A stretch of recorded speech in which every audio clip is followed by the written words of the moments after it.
West left slot, 323 wide stick on one. Ready, Biller for blitz. If it looks like man coverage, I'll check. I'll go 200 yet. You got to cut and crack. Now cut and crack. Red, right, 18, Bob on one. Ready, cut him and crack. If you look at this play, what we're trying to get is a seal here and a seal here and try to run this play in the alley. We know exactly what we got to do. All right? That's all we're going to do. Let's go out and kick some tail. All right? Let's go. 1, 2, 3.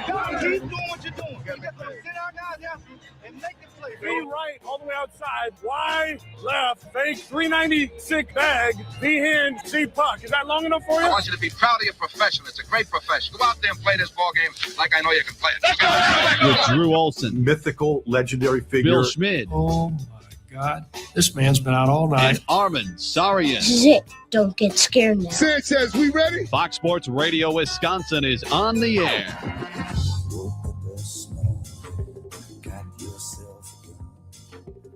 Welcome in. It is the beautiful Huddle edition of a Friday show. I'm Bill Schmidt alongside Hunter Baumgart.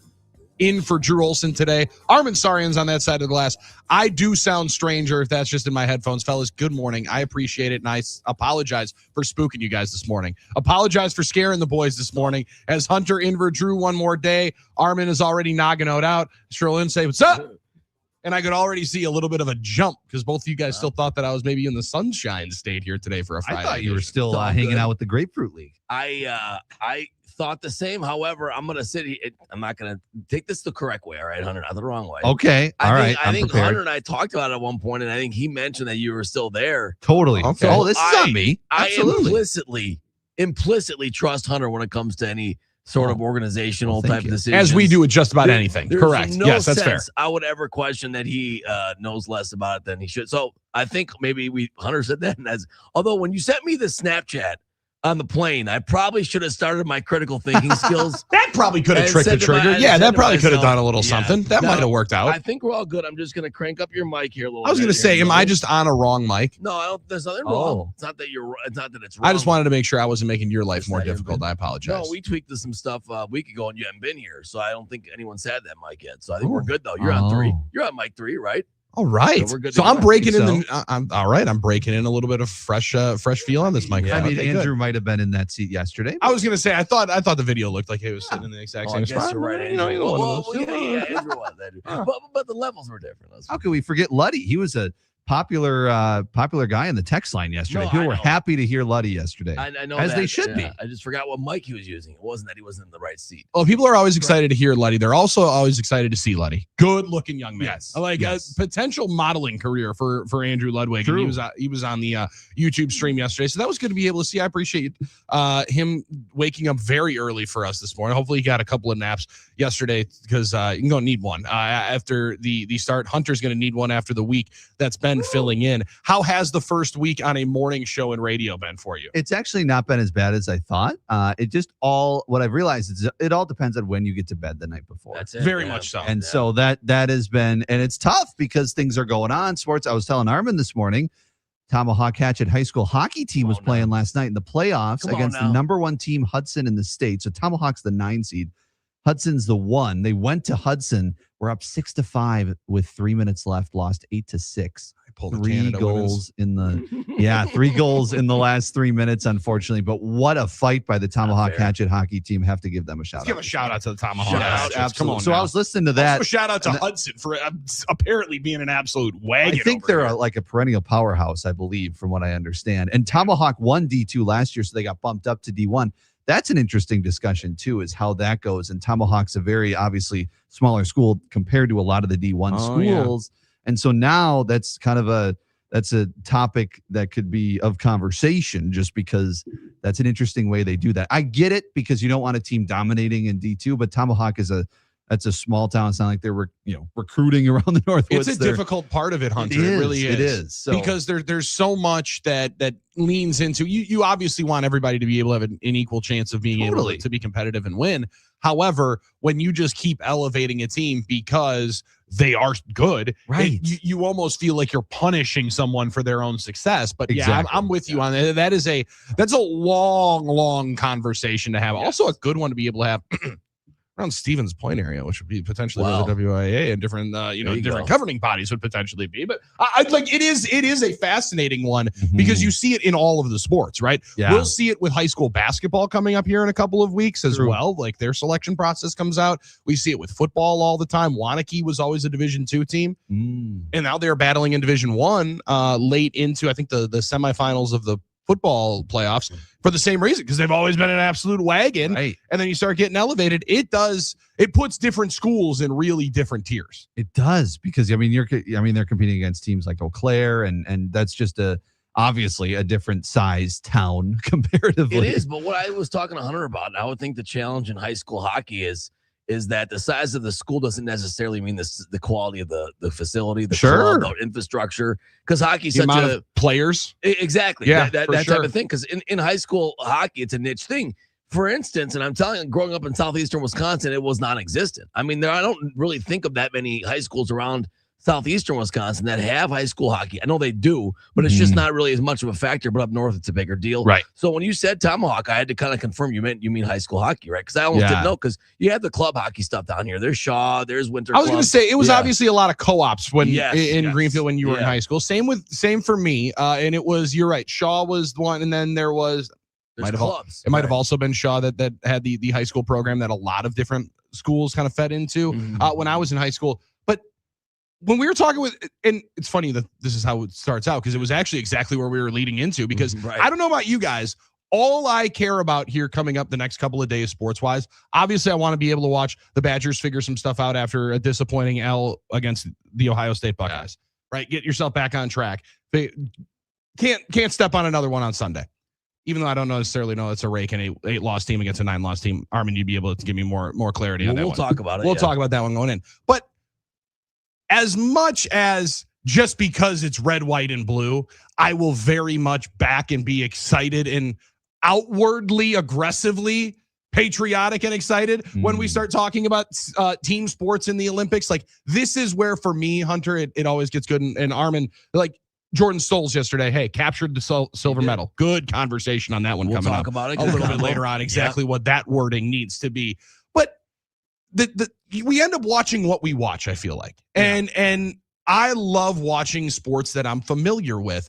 I don't know that the sport of hockey has been as familiar in the sports lexicon, and as much as it is right now, as hot as it is. And like, you see the game that happens yesterday against the U.S. women against the Canadian women. Shout out Hillary Knight. That was awesome. And Shout out Hillary Knight, she got Captain engaged, America. And she got engaged the night before. Comes out, Captain America comes to save our bacon. Oh, no my pun intended. God. Our Canadian bacon, no pun intended. Because Well done. I'll admit, and I mentioned it yesterday, you get a big win in the prelims. Yep. And that's precisely what I was worried about. Yeah. And I'm not sure they did it. I'm not sitting here saying it, but subconsciously you might think, all right, we got this thing licked. We know we can beat this team. Precisely what I was worried about. Maybe Canada changes up a couple things. You know, maybe they make some adjustments. All of a sudden it's tighter. It's harder to score. But way to go, Hillary. Thank you. Has that championship medal from her days with the Badgers. With the Badgers. Dude, yes. she just got that little bit of a redirect. That's the redirect. That's into what you the love. celebration. Yeah. And like, because women's hockey is one that I don't know a lot of people realize that there is a professional hockey league that is really starting to flourish in America. Yeah, it is. Potentially more than other sports that are now being featured on ESPN's Women's Sports Sunday. I would like for the Professional Women's Hockey League to get featured, because there's some incredible athletes there. Once you start winning championships like this, you start getting more used to try the game. And when we were talking about it with Greeny, we're seeing it now. Maybe it's just in Milwaukee because we're into the Olympics. The viewership numbers just show it. Yeah. But it feels like right now could be, and I know they talked about this with soccer in the 90s when they had the World Cup. Yep. It's obviously not here, but when your teams are good at it, I think it incentivizes and motivates young people and parents to say, I would like my kid to start figuring out how to skate and how to play hockey. Maybe we do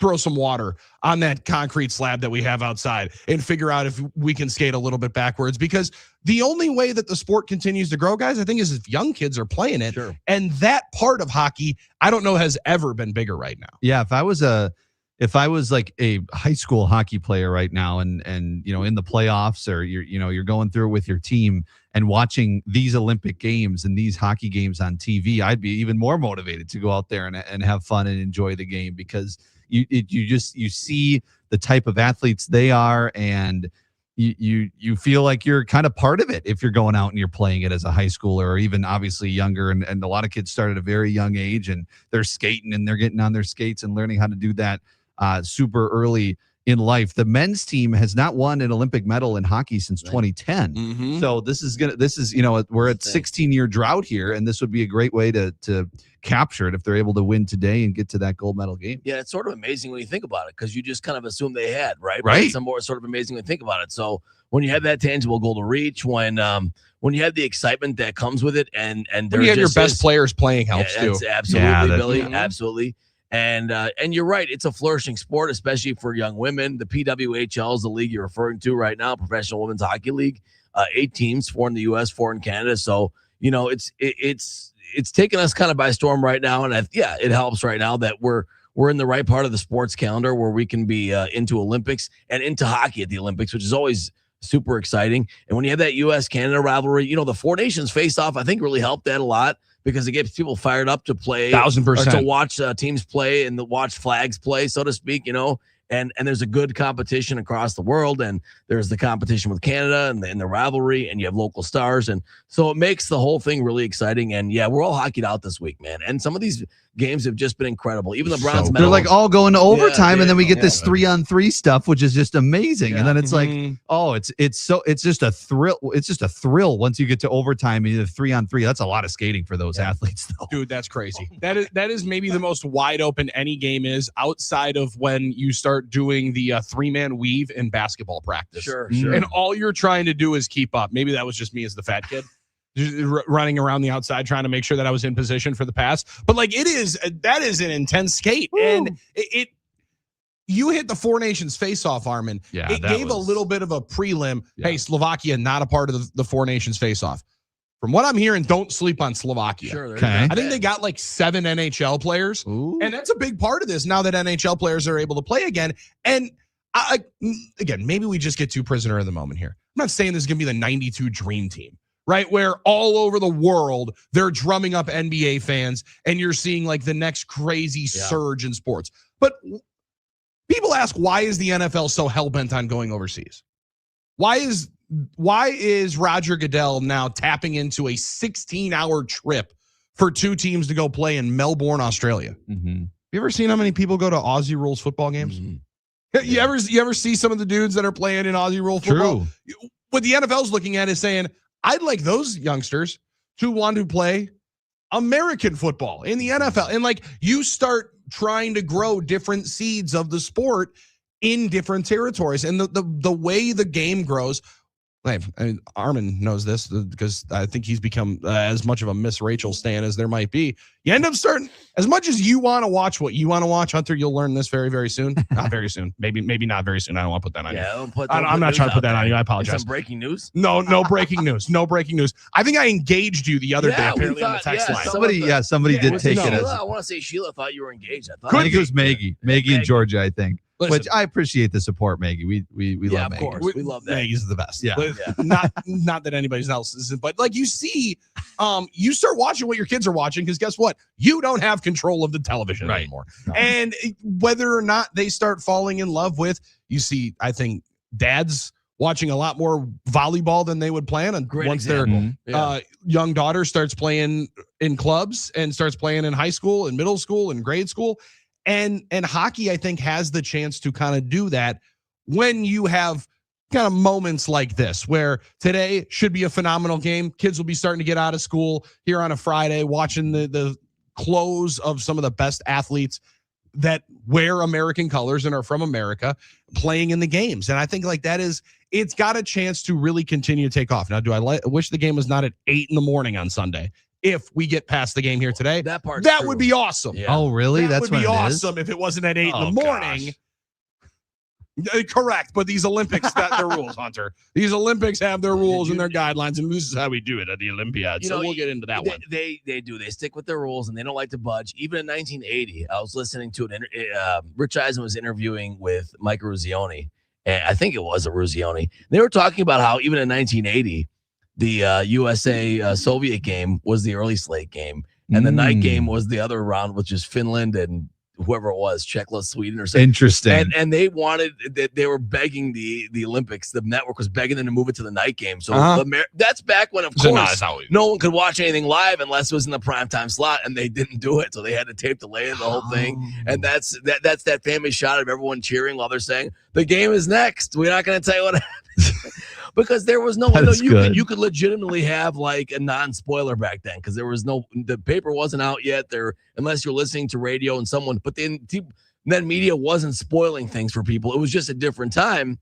But you're right, Billy, they don't want to budge on that stuff. So they're putting it early in the morning. So, hey, look, breakfast and puck, I guess that's what, but we don't could be worse. We don't want to get ahead of ourselves yet. Correct. And that's what we almost did yesterday, right? We almost got ahead of ourselves, and U.S. and Canada had to survive on Wednesday, and then the U.S. had to win it on Thursday. But you're right, Billy. I think it's one of those situations where it's a burgeoning popularity. I think also people, and being around hockey, and obviously it's a big week for the Admirals too, I think there's an aspect of the culture of hockey that a lot of sports fans do enjoy for reasons that they sometimes have been rejecting other professional sports sometimes, or the parts they don't like about professional sports. Explain that a little bit. If they feel that the payments are out of reach right now, where, obviously they're starting to go up higher in the NHL, but guys don't get paid like they do in the NFL, in the MLB, or in the NBA necessarily. The salaries aren't quote unquote as exorbitant. The culture of hockey players seems to be less about the prima donna stuff, whether that's fair or not. I'm just saying that there seems to be that reputation. But I think that there are some people out there that rebuke professional sports for those reasons. More about the collective, less about the individual. Hockey seems to give a little bit of that energy back to sports fans. I think some fans do appreciate that. Oh, I could not agree with more. Yeah, like I said, I don't know if it's fair or not in a lot of cases. I'm sure there's a lot of selfish dudes making a lot of money in the NHL. You know what I mean? That doesn't mean that everyone's the same. But there seems to be that sort of culture around hockey, like hockey guys, like they're grinders. They play hard. They'll play anywhere. So I don't know. I think there's part of that as well that makes it popular when you really get amongst hockey people. Yeah, in like that part being highlighted, a lot of times you see a lot more of those highlights, Armen, I think, during the Olympics, because there is a lot more time to crowbar in the 7-minute get to know this guy, the third line right winger, and they'll explain an amazing story of how he got to this point. And maybe it's not to the same spot with some of the great shots like Jordan Stolz did on the pond back in Key Waskom, but you start learning more about the athlete. We want to be emotionally connected to not only the players, to the game, and feel like it really, really matters. And there's a lot to it. There's a ton of spot and there's a ton of runway right now and growing up as well. And I think this does play into it. It was just never on TV. Like the accessibility to highlight packages in the morning. ESPN just did not air it after the lockout. And maybe the MLB should take a little bit of an eye as to how bad the lockout in the early 2000s affected the NHL and how they're starting to really, really climb back out, because I think it would be a dangerous deal for Major League Baseball to go in for one of those coming up here at the end of speaking of baseball, we're going to get some of this taste, and I'm glad kind of the Olympics lead into this. The World Baseball Classic is next month, and we're going to kind of continue this Olympic type pride for your country feeling, and it's going to be awesome, because I think you're going to have some of the same effect that hockey has had with baseball, because I think you're going to almost continue this Olympic type feeling, right? The Olympics have brought on the country pride and the enjoying the different events and cheering on your country. And I think March is going to bring that for baseball, which is going to be awesome. And the World Baseball Classic is so unique and something that, the different countries around the world and South America and those type of teams are like all in on this stuff. And the atmospheres are through the roof in other countries, and Japan, obviously. And so I'm very excited to see what that can do for baseball too. And it's a perfect time go from Olympics, and then about 2-3 weeks later, you're getting World Baseball Classic games. And it's kind of that same feeling.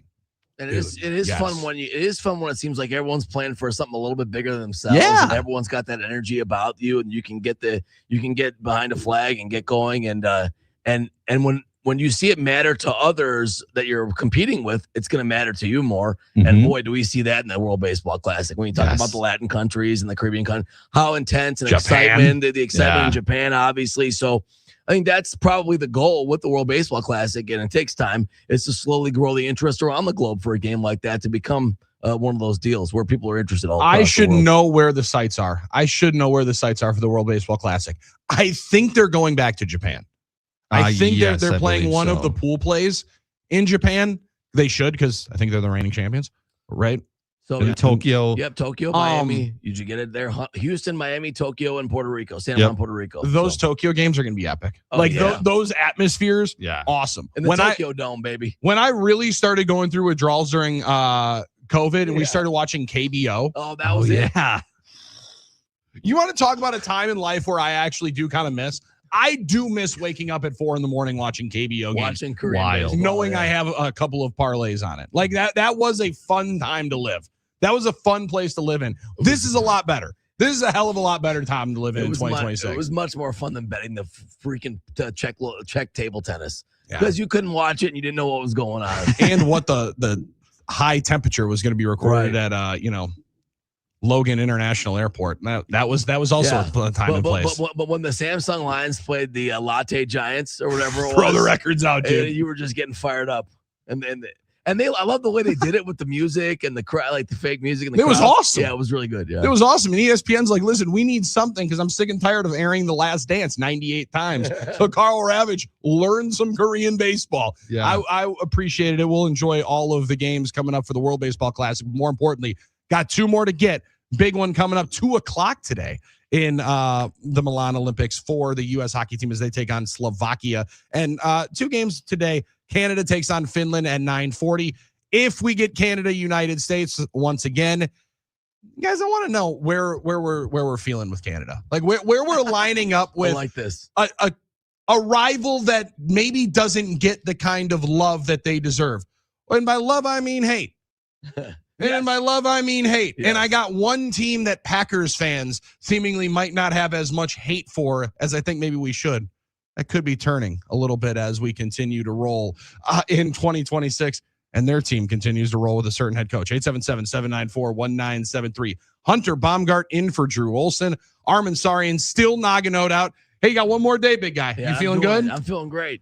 Strong to the finish with the fleece hat. Strong with the finish. The hat is sometimes tougher than the jacket. Just so you know, I got a space heater to really crank up the heat there in the 7:00 hour to make sure you earn your keep on that final hour. Yeah, definitely. I'm ready for that. 877-794-1973. Join us on the NicoletLaw.com talking text line and Huddle Up. It's Fox Sports Radio, Wisconsin.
for you. So go out and play.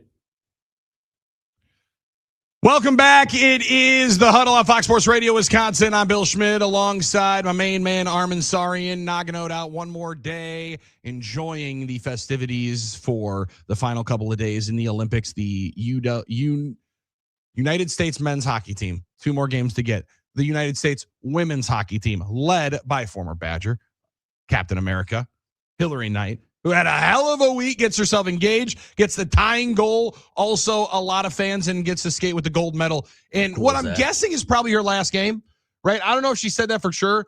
36 years old. You put a hell of an Olympic career together, most Olympic goals by any United States Olympian on the female side for the Olympic national team at 15, 33 overall points. If that's the way you go out, hard to top. Yeah, they asked her right after the game, and she said, we'll see. Hard to top. Yeah, I also one of those think things, about it. Yeah, it's one of those things you don't want to have to commit to, obviously, right away, because, playing at 40 is absolutely not out of the realm. So I'm sure she's going to get that itch, that bug to do it. Hey, we got gold medal athletes, unretiring all over the place. I mean, Alyssa Liu, right? The American figure skater. Totally she won the gold. Yeah, she won the gold yesterday. She's 20 and she's 2 years from unretirement. She retired at 18. So you never know. Yeah, I know. I did a double take when I read that. So you really never. Now, are some of these like retirement, and this is what you start learning in like combat sports realm, and I apologize for putting you on the spot here, Armen, where like in UFC, guys will retire because they're just not going to give them the matches they wanted. And they'll be like, well, I'm just not going to get the amount of money, so I think I'm going to retire. And then all of a sudden, they come out of retirement for the title fight that they've been waiting, or for the money purse that they're getting. Yeah. This one, I don't know if that's the case, because I don't know that the payment is such a thing. I think some of it's also life, right? Like this is 4 years from now. Like hard for me to think about what I'm going to be doing in 4 weeks, let alone knowing exactly how I'm going to feel in my position to be able to play in 4 years. Well, yeah, and not to get too deep into it, hockey or figure skating's like sort of like gymnastics in that it's one of those sports where they start so young. She was the U.S. national champion at 13, right? So you get burned out by 16, and then you say, I want to retire so I can go to high school and live a normal life. And she wanted to go to college. So I think that's what that situation was. And then 2 years ago, then the Olympic cycle picks up again. She picks it up again. So it is kind of funny to read, like, she's 2 years from retirement, but she's also can't legally drink yet, So it is kind of funny to see that. But so I wouldn't preclude Hillary Knight from trying to take one more slap shot at it, no pun intended. I like that. When she's 40, but yeah, obviously it could be her last way. And boy, if you're one of those that believe on going out, on top, what a better way to go out, right? I mean, that was tremendous. Dude, it was epic, and the imagery was beautiful. I mean, some of the pictures, obviously the celebration shots, Canadians crying at the bench. I loved it because they really thought they were going to knock off the U.S. yesterday, and of course we were all nervous. They're minutes away. You're talking about a minus 480 favorite, the U.S. And you're like, oh, this could be bad. We don't want this. We don't want this. We don't want this. We're not scoring. What's going on here? Wait, there's only 1 period left. There's only 10 minutes left. There's only 6 minutes left. We're pulled the goalie, and that sweet little misdirection right there. It's why we love the NFL playoffs. It's why we love the NCAA tournament, the 1 game elimination style, the ability to all of a sudden it flip on a dime and maybe the heaviest favorite be out because one player gets hot. That could be a Slovakian goaltender here today, right? Okay. You could be one hot goalie away from being pounced out of this thing. Yes. So we need to be dialed in. We need to be focused. And Captain Jack Eichel, let's make sure that we're putting a couple in there, and the Chuck boys will be doing some yeoman's work as well. But I don't want age to be anybody's reason for thinking that somebody can't do their job.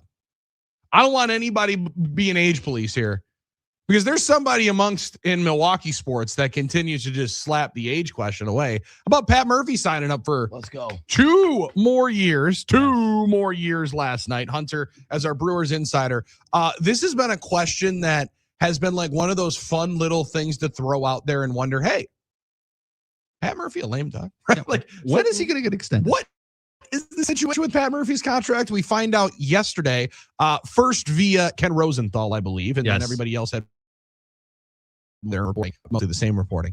But he gets a 3-year contract, does Pat Murphy. It is not a 3-year extension. They rip up this year, so he'll get a significant bump in pay for 2026. Well-deserved for the Brewers skipper.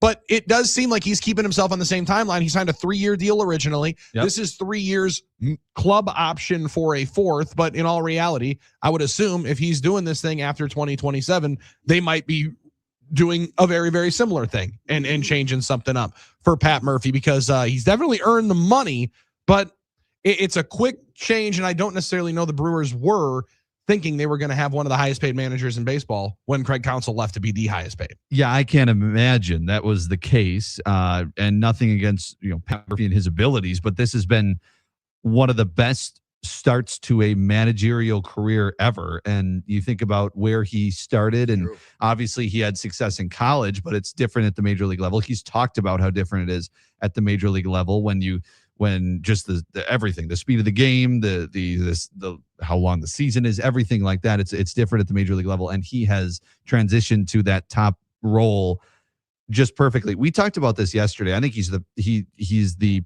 perfect manager for this market, this team, this town, this state. Mm-hmm. You listen to the 40 seconds the Brewers social team put out a couple days ago about of his opening address to the team, and you listen to those quotes, and it's just it encapsulates exactly what, as Brewers fans, we feel, as people around this state feel, people around the country that are Brewers fans feel. You can think about whatever you want about us, but if we're together, we can do anything. And that's the mentality he's brought to this team, and he's led it to 2 division titles. And when you lead to 2 division titles, you get 97 wins, you get to the NLCS for the first time in 7 years, you take him over the hump of winning a playoff series. He deserved this pay bump. He deserved the extension. I would have been shocked if we would have went into, I don't know if shocked, but I would have been surprised. I would have been pretty stunned. Yeah. If we went into opening day without questions, that's for sure. For sure. If he would not have if he would have went into opening day without an extension, I think I would have been very surprised. So it makes total sense. You get this done before the first spring training game tomorrow. And we know that Pat Murphy's here to stay. He's talked about if he's going to manage, he wants it to be in Milwaukee. Mm-hmm. There's no reason the Brewers shouldn't want it on their side as well. And you're exactly right. I think that in basically everybody's mind, this was Ricky Weeks is the associate manager, not just the bench coach. He's the associate manager when they were hired together in 2024. They did the press conference together in 2024. And all of a sudden, or in what it would have been, I guess, the November of 23, leading into that 2024 season. And you thought, okay, Pat Murphy's here for a couple of years. Ricky Weeks learns a little bit under him and most likely is the next manager. Well, Murphy has absolutely taken the league by storm, and there's no reason he shouldn't be the manager for years to come. Well, and not only did this contract signify that was the change, but a couple of months ago when Ricky Weeks left the dugout, it was pretty clear that there was going to be something different. And Armen, I don't necessarily know that it was like Ricky Weeks saying, well, get out of here, old man, or otherwise I'm going to have to go get a new job. Maybe he didn't maybe realize that he doesn't want to be in the dugout, right? Yeah. Like, I think also guys have gone from the dugout to the front office, back down to the dugout. Maybe that can still be the plan for Ricky Weeks, but man, plans change when you're the first manager and the only manager outside of like Bobby Cox to be a consecutive back-to-back manager of the year.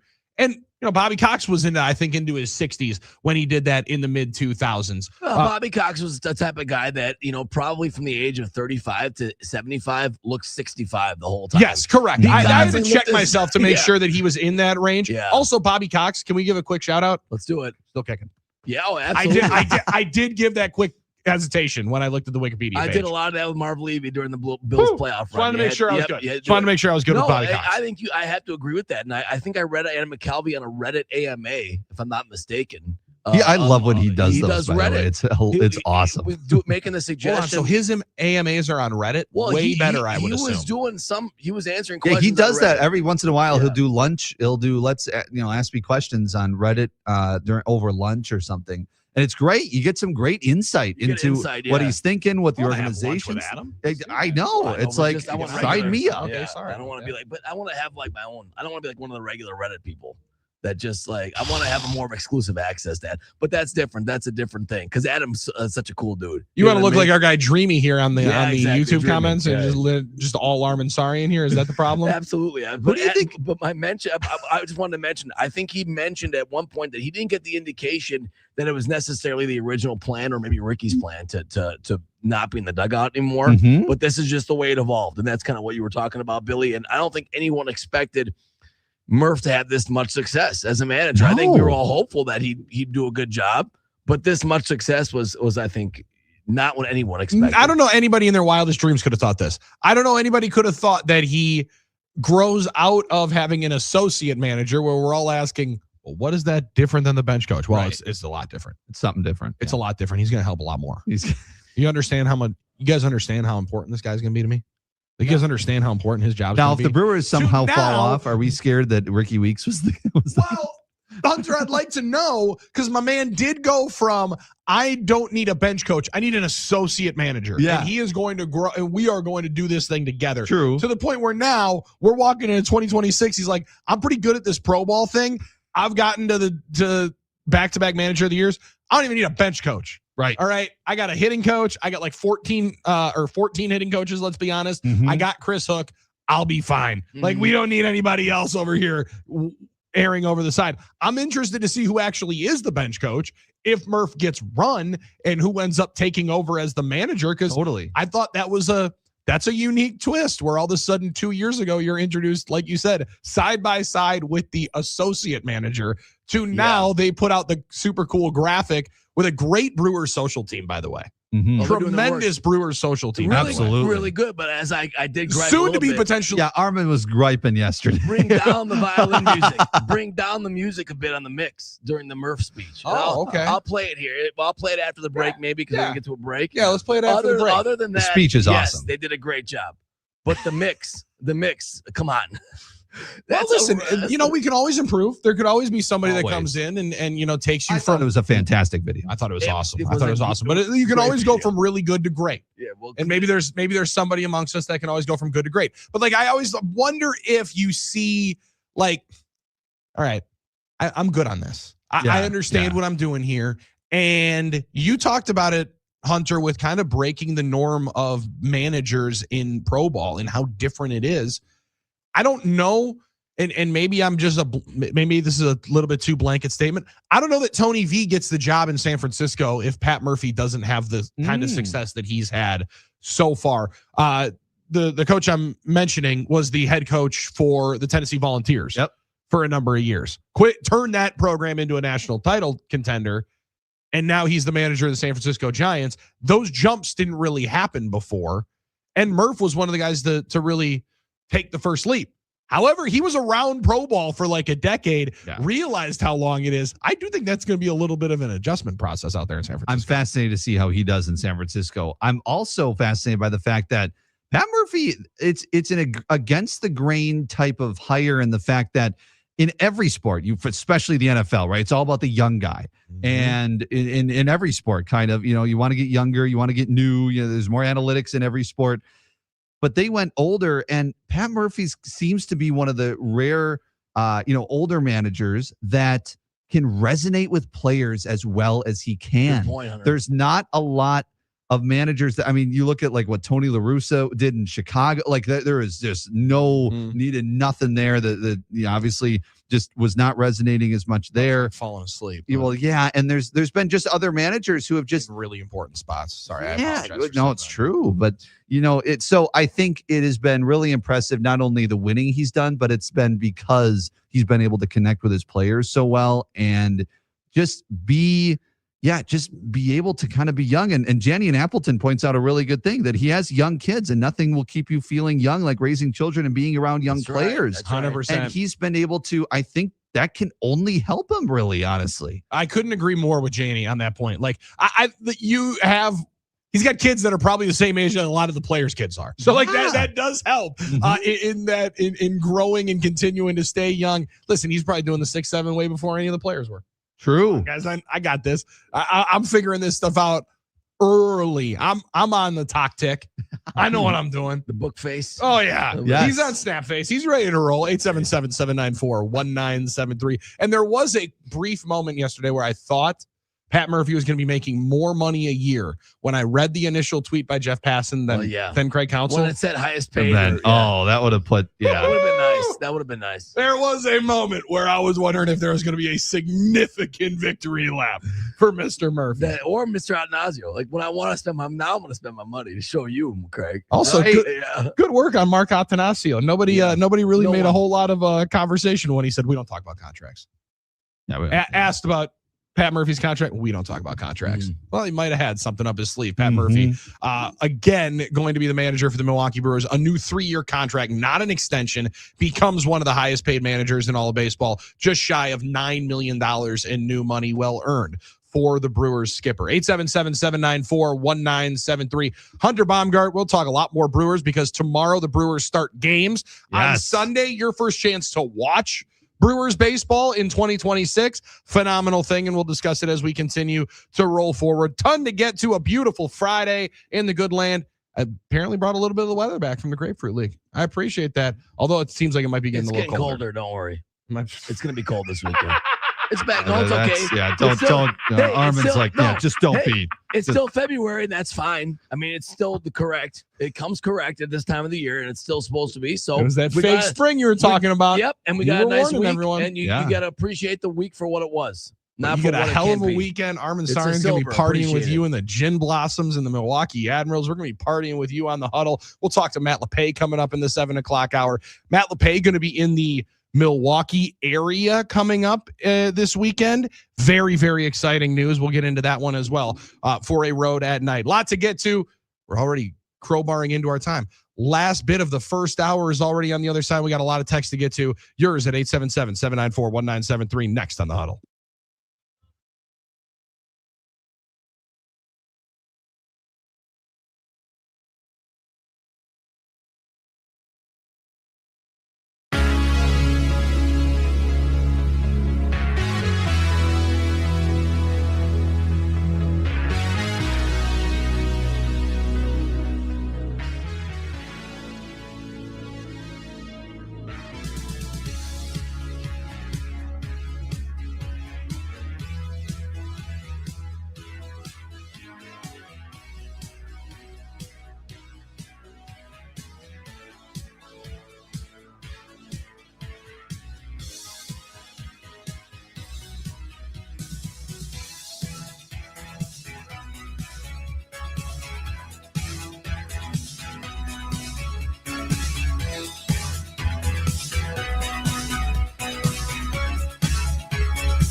Call us whatever you want. Underdog, call us whatever the hell you want.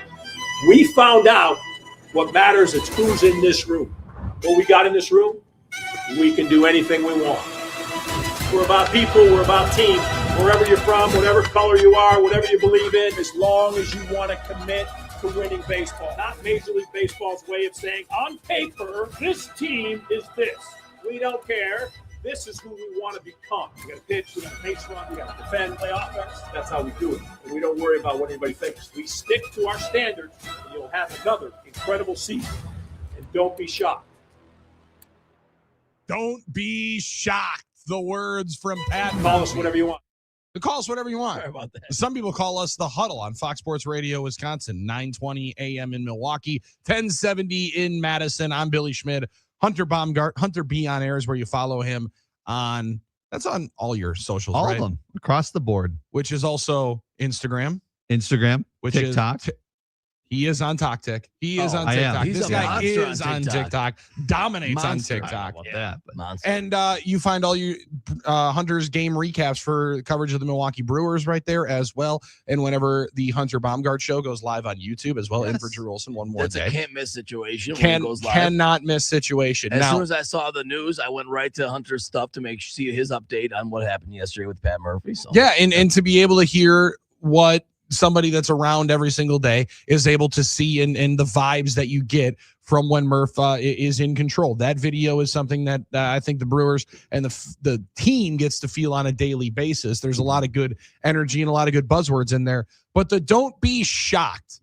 I love at the end as a stamp of we will once again have to fight being the underdog, even though we've won this division 3 consecutive years. Mhm. Yeah. I like that he leans into some of that, Hunter, because I do believe as much as in baseball, you're around these guys every single day.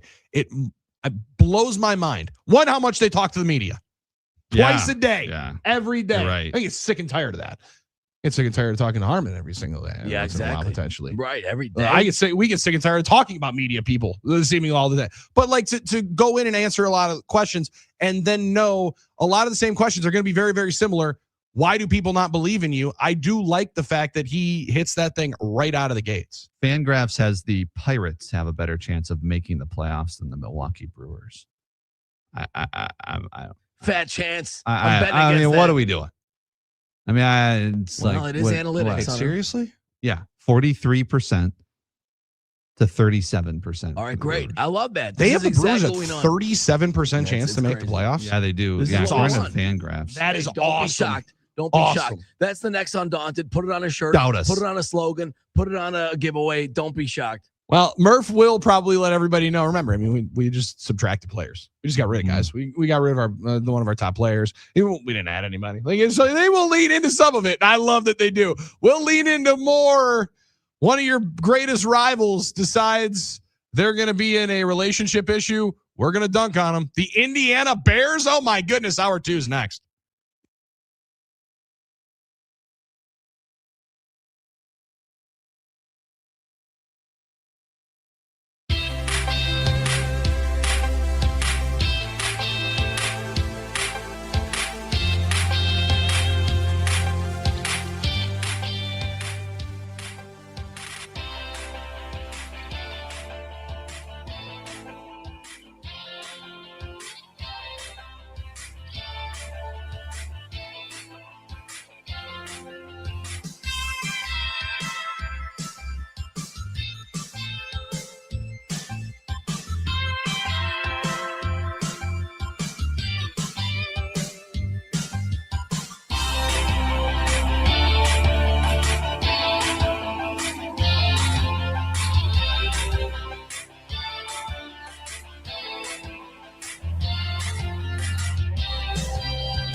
Good morning, Wisconsin, and welcome to the Huddle. I'm all for someone huddling if you have something to say.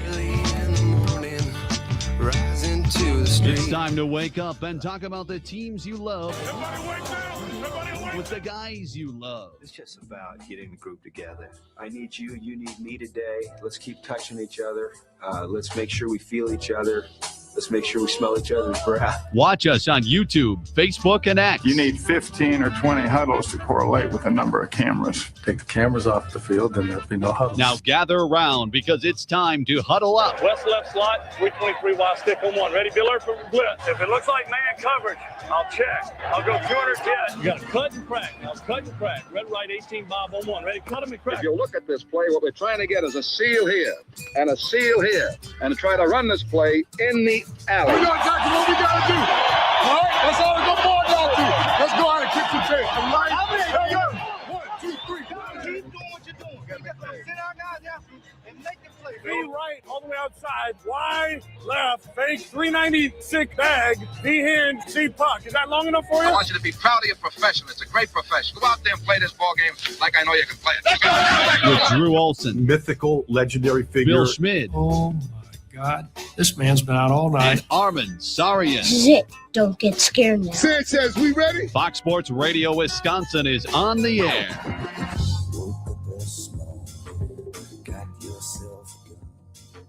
Hour 2 of the Huddle, huddling up with you on Fox Sports Radio Wisconsin. I'm Bill Schmidt. Hunter Baumgart, Hunter be on air in for Drew Olson here this week, wrapping up day number 5 of that tour of duty. And our Hunter is just doing it so much better than adjusting so much better to the mornings than I did the first time that I did mornings. Because I think the third day I did try to call in sick at my old establishment. Didn't work. They said, get yours into work. We need you. Sorry. Brett Favre, take 2 weeks off, then quit. Yeah. I thought about it. I did. And I kind of thought about doing that too with my RA ship instead of just quit. I didn't take 2 weeks off. I said, let me just get up out of here and take that first money in. But we're into hour number 2. We are going to have our halftime report with Scott Dolphin coming up here in about 25 minutes from right now. And Matt Lepay going to join us in an hour and 25 minutes from right now. He will be in the Milwaukee area with A Road at Night, which is now going to be featured at the majestic Brookfield location coming up starting tonight or tomorrow. Matt Lepay will be in for the panel. I believe he said tomorrow night, but there will be a phenomenal run of the movie, the film, and the documentary about Howard Moore. Limited engagement at Marcus Majestic in Brookfield. It starts tonight, runs through the 26th in Brookfield. Will continue to run at the Marcus Point Theater in Madison through the 24th. So if you have not seen it in our Madison area on 1070, still have a couple of more days. If you're in the Milwaukee area and you've been hearing us talk to Stan Van Gundy, hearing us talk to so many different members of those of the former Badgers teams, and obviously Matt Lepay when he has joined us talking about the moving film that John Roach and his production team put together about the story, and when Andy Kilbride joined us and his words and in his conversations about just the power of Howard, the story. It is now going to be available for everybody in this area to be able to see. The Majestic Movie Theater is a experience to see right off of 94. If you have never been out there to Brookfield to be able to go take in the Majestic Marcus Movie Theater, it's a phenomenal spot. Yeah, it's not like my home theater. It's not my neck. That's probably the Ridge, right? We're at the Ridge. That's your home game. But that Majestic Brookfield, it's got the nice chairs and it's got all kinds of stuff that they got snow caps, I'm sure. They got a lot of snow caps. Movie theaters, and Armen, I know I don't go to enough movie theaters, so I can count. We got to find Gasper because he was a bartender at a movie theater. He was. Which is an amazing. I did not know that. Yeah, Dave Gasper bartended. Now, that's an interesting bartending gig, but go ahead, Billy. Yeah. Bartender at a movie theater. Yeah. I have not been a movie as much of an in-movie theater movie guy when bars were in movie theaters. And where you're going to order drinks right to your table. I like that deal. My bar was, do you guys have Mr. Pibb? The only problem I have with it, Armen, is these chairs are far too comfortable. They're too comfortable. Far too comfortable. It was better when they weren't, because then I'd focus on the movie. Yeah. Now I'm taking naps. And you're going to laugh. I am going to roll the sweatshirt up and put it behind my back to keep me sitting upright to be able that. Because the last thing you want to do is be lounging into this thing 10 minutes before, and all of a sudden because this documentary is going to have people at the most intense attention span, but the seats are far too comfortable. So it is, you can buy tickets online at aroadatnight.com, but did want to mention that before Matt comes on in the 7:00 hour, because very, very excited when I saw that news. I didn't see as much as I probably should while I was in Florida, but when that came across the wire, that's going to be live in the theater coming up tonight in Brookfield. Very, very excited. It's super awesome. It's a story we should be able to. It's great that the distribution is getting out there. More people will see it because it's something I'm sure everybody wants to see, should see, and we're better for hearing the story and learning about what's going on with that situation. And of course, it helps out. And I love hearing stories. I love watching stories that are about real life, real things that move us as humans. And obviously, this is one of them. And I think, Billy, I don't want to totally, go out and see it for yourself, have the reaction you have. But Billy Hunter, hearing about this, talking to Matt Lepay, talking to Andy Kilbride, it's tragedy, but it's also the good things that can come from it. And that's learning lessons of the power of brotherhood and enduring friendship and connecting as humans and things, the silver linings we can find even in the toughest parts of life. So, anytime you can become moved as a human on things like that, and this is one of those examples, go out and see it. Amazing stuff. Tonight at the Marcus Majestic Theater in Brookfield, the post-screening discussion will be with Patrick Herb, Assistant Athletic Director, as well as Jarrell Moore will be here, Howard's son, and Charlie Wills, who played for the Badgers and does some broadcasting as well with Matt during games. And tomorrow, the post-screening, you can get tickets right now, a panel with Ben Bruss, former Badger, as well as Brian Butch. There we go. Heard of him. I know him. Butch. I know him. I check in on the den all the time. Badgers basketball alum, Badger radio play, color man, as well as Big Ten analyst, as they write down here as well. And obviously Matt Lepay will be here tomorrow. So tomorrow will be a phenomenal one, and make sure that you get your tickets now, all available at aroadatnight.com. 877-794-1973. As we do huddle up here on a Friday, it apparently is deal-making season, guys. I guess I didn't realize it because I don't traffic as much as I definitely should as a grown adult, partially. Okay, well, no, you're getting old now. Starting to try to be a maturing adult. I should be more in on the political game. All right? I feel like I should know more about all their dealings and when they're going with stuff. You know what? Yeah. When it comes to the true civic knowledge of the inner workings, maybe yes. Maybe I should. That's different than I think that's different than some of the other politics stuff of discourse that is sometimes immature, in my opinion. Yes. Now, I'm not going to get into discourse. I would like to have a knowledge base of it, but I probably of the civics of bills being passed. Yep. You're talking about, what's happening, But in all reality, I'm probably going to dig in more on where the cornerback position looks at the combine next week. So Absolutely. Again, I should be doing this. All due respect, I only have so much bandwidth, and I think I only have such an IQ level that sports is the perfect toy aisle for me to be hanging out in. Yeah, I hear you. But when we get to venture into the political realms, when sports and politics intersect, it always fascinates me where the anger on a lot of different sides will land, and then where some people call it mudslinging, some people call it bashing and rhetoric. I just call it politics. Yeah. On both sides will roll. Politicking, pandering, interplay, those type of things. And we are getting to see with one of the greatest rivalries in all of pro sports, Bears and Packers, as Packers fans sitting on one side of the aisle. And as a shout out to a texter of ours who hit us up earlier on here today, who asked us to not hold it over him. Mike in Fox Lake, Illinois, said, please don't let that discourage you from reading my text, because I am a Wisconsin man at heart, been a Packers fan for 50 years, and I follow all Wisconsin teams. I followed you guys from that spot when you first came over here, still follow you on the Huddle. Love it. Dropped his full phone number in there as well for Mike. Amazing. Yes, we appreciate that from Mike in Fox Lake. Now, Mike in Fox Lake gets to join us on the other side of the state line.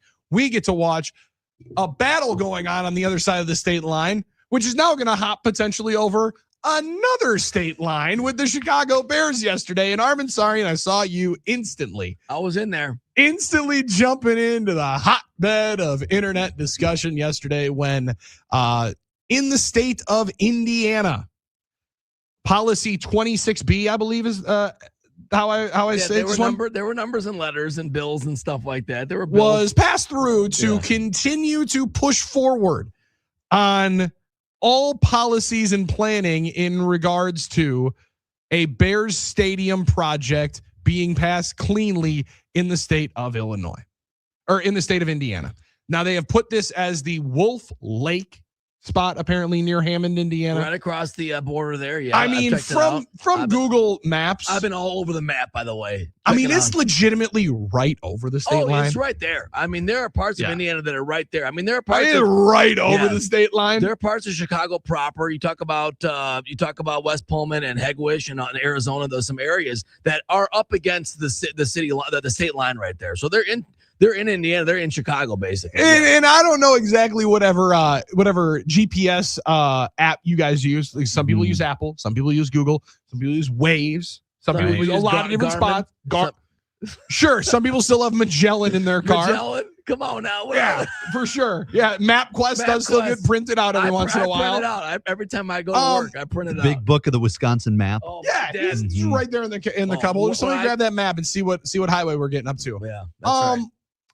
It looks like you could make a pretty strong case that the Hammond, Indiana spot is actually closer to the city of Chicago than the Arlington Heights location would be. And we keep hearing that, how it's closer to Soldier Field. However, is it a beautiful thing to watch the coping rolling through of Bears fans starting to possibly accept the idea, Armen, that it will be the Indiana Bears when the shovels actually get into the ground, and that team might be moving out of the state of Illinois. And boys, it couldn't have come at a better time for me. You strongly have needed, because you've been battling. You needed something to go your way, right? And you know what this is about, right? This is about me, right? This is about me. Correct. It's about the time they had your back. And there are times, Billy, where I have just tweeted my thoughts, stream of consciousness, totally organic, authentic, and they have become, hot button tweets, and you say, oh, you're trying to. And like, sometimes I'm not really. Yesterday, I was trying to. Yesterday, I had one for all my favorites over there, for Super Bear 822 over there, and for Bearing Down 1, and for Bears Believer 1920, and Dr. Johnny Bears over there, and for all the absolute dorks in Arlington Heights, Buffalo Grove, Palatine, Des Plaines, all the North Shore that, oh my gosh, they are absolutely in shambles right now. Absolutely in shambles at their beloved Chicago Bears. And if you don't think that every time they lose a game, I'm not going to sing Bear Down, Hammond Bears. Let's be honest. You got. We're in the Wolf Lake District now. Now, if I'm Bear down, Hammond Bears. We bring the pride of Gary everywhere. When George Hallis founded us, he always wanted to get out of this state of blue. Bear down, Hammond Bears. We're gonna get close to a casino. However, we might not be able to build it because it's too close to the other one and might not get all the money that we wanted. Bear down. I like that. That was amazing, and kudos to you for coming up with like 4 verses, which I didn't come up with. Well done. That was impressive. That was impressive work by you. Thank you. So if we're being reasonable about it and we're being logical about it, yeah, there are other pro teams that aren't in the spaces they reside, right? We know about the Meadowlands. We know about all that stuff. Yeah, but this is funny. I'm sorry. It's hilarious. Now, here's the other thing. There might be some residual positives for the organization. Well, the organization, the tax-free, all these deals. And it's not a done deal yet. We don't know if they're just putting pressure again on Pritzker and Arlington. But you cannot tell me that these Bears fans grew up hoping their team would be in Indiana. That is absolute copium. You are just coping right now. And I'll be honest with you, I'm loving watching the fan base crumble right now. I'm loving watching them getting their feelings, just start flailing and saying, no, this is fine, and we don't want this. And then the other one saying, we'll never, ever wear a piece of Chicago Bears. You will lose me as a fan. I'm like, oh, I need all this. Please inject it in my veins. Please let it wash over me. I need all this. Can I give you one here, Armen? The state of Illinois is home to the house the Chicago Bears their entire time, even when they were the Decatur Staleys. Correct. Yeah. The organization has never had, Hunter, a 4,000-yard passer. Correct. And Caleb better do it quick. the state of Illinois might never see a 4,000-yard passer. Indiana might first. That's right. Well, listen, the state of Indiana knows it. All right. They've got Peyton Manning. Yeah, good point. I like that Indiana's like, hey, we're going to get 2 teams. Yeah. And also, like, you just start looking at it from a number of different ways. From all the dealings, and again, I don't know all the blue tape or the red tape. And again, blue or red, I apologize. That was more a state of their sports teams, right? I don't want anybody getting mad at me for any political conversation. I'm not trying to make any of this political. I just think caution tape, who knows? Whatever it ends up being. Yellow tape. Probably yellow was the better one to go with, Hunter. That's why you're going to make the big bucks. Tape. Scotch tape does work. Duct tape, maybe even better. But like they're holding it together with Scotch tape as to how they're staying in the city of Chicago. They then bought the land in Arlington Heights to go build it there. Right. It doesn't appear they're asking for anything outlandish, right? It's like exit ramps and infrastructure, I believe. Well, and they want to know what they're going to pay for their taxes rolling forward. And again, this is where my little bit of reading and probably, sophomoric level as to how far I can read. Like, it doesn't appear that they're asking for anything that all the other teams in Illinois have. Like, it sounds like the Cubs, when they rebuilt a lot of Wrigley Field, got it pretty locked in. Like, you're going to pay about $8 million for your taxes every year, right? So you can crowbar it in, know what the cost certainty is, and say, all right, sweet, I'll build it. The Bears have said they're building the stadium. They just want to know what they're going to have going forward. And now it's not even that we won't build the on-ramp or off-ramp. Sure, it's more than that, yeah. Yesterday, the conversation is, I just don't like the way they're doing business. And when you start getting that petty about something this big, it's going to be about ego and emotions and feelings. Now we can really start watching and laughing. And then you go, okay, Indiana passed the measure 24-0. They want us, right? It's about who wants you. And you always want to be wanted. And so then all of a sudden the Bears are like, oh, they want us. Maybe we'll go over there. Soldier Field opened in 1924. You go from a historic stadium, and I know it's obviously not in the best of shape in 2026, but it's still a historic stadium when you look at the entire NFL and the landscape. But you go from that to moving to Indiana, that's quite and I know, like, proximity wise, it's not a big move. Yeah. But just in your mind, if you're a fan, it's kind of like, oh man, you go from a historic stadium in the NFL, you're a historic franchise in the NFL, to go play in Indiana. And probably in a dome. And you know what's funny always to me, guys, is, and you brought it up kind of with they want us, the 24-0 thing. It's like, no matter how older and mature and in terms of like higher rungs of the strata of society and we're supposed to get, it's the more it just becomes like high school. Like, well, listen, they showed us the love. I want to feel wanted. Yeah. I want to feel wanted. I want to feel seen. And then it's like, how dare you guys think about even leaving us? That's just disrespectful. All we've done for you? All we've done. You're going to all we've been together? You're all we've been Chicago. through? You didn't care about us in the first place. You didn't want to be here in the first place. It's not about being in Chicago. It's just about getting the best deal for yourself. You're that selfish. It's like, how can you do that? Oh my goodness. It is so hilarious how that works. And you know what? I was trying to think yesterday, what's the craziest Bear stat of all time? You talked about the 4,000-yard passer one. Never had that. They never had a 30-touchdown passer. Dick Butkus and Gale Sayers never made the playoffs. Or the fact that they don't have a team in Chicago anymore. What's the craziest stat of all time? True. Now, listen. Now, maybe the Arlington deal will still happen. This might be the pressure they're putting on. We'll see. But I don't know, man. Again, now there's no football games to listen to, so I did have to hate listen to a little bit of Chicago sports conversation. Yeah. Sure. And I had to figure. I wanted to get what they were. And again, I think it seems pretty 50-50. Like, there's some people that are like, who cares? I want the state to do what's best for the state. And I don't know what is best, right? Like, there's some studies that say you don't get a certain amount of the money back. There's some studies that show all the economic growth that goes around it. I think about it, and again, this is why maybe I should be more educated and more mature on some of this. I think of the vibes of the city.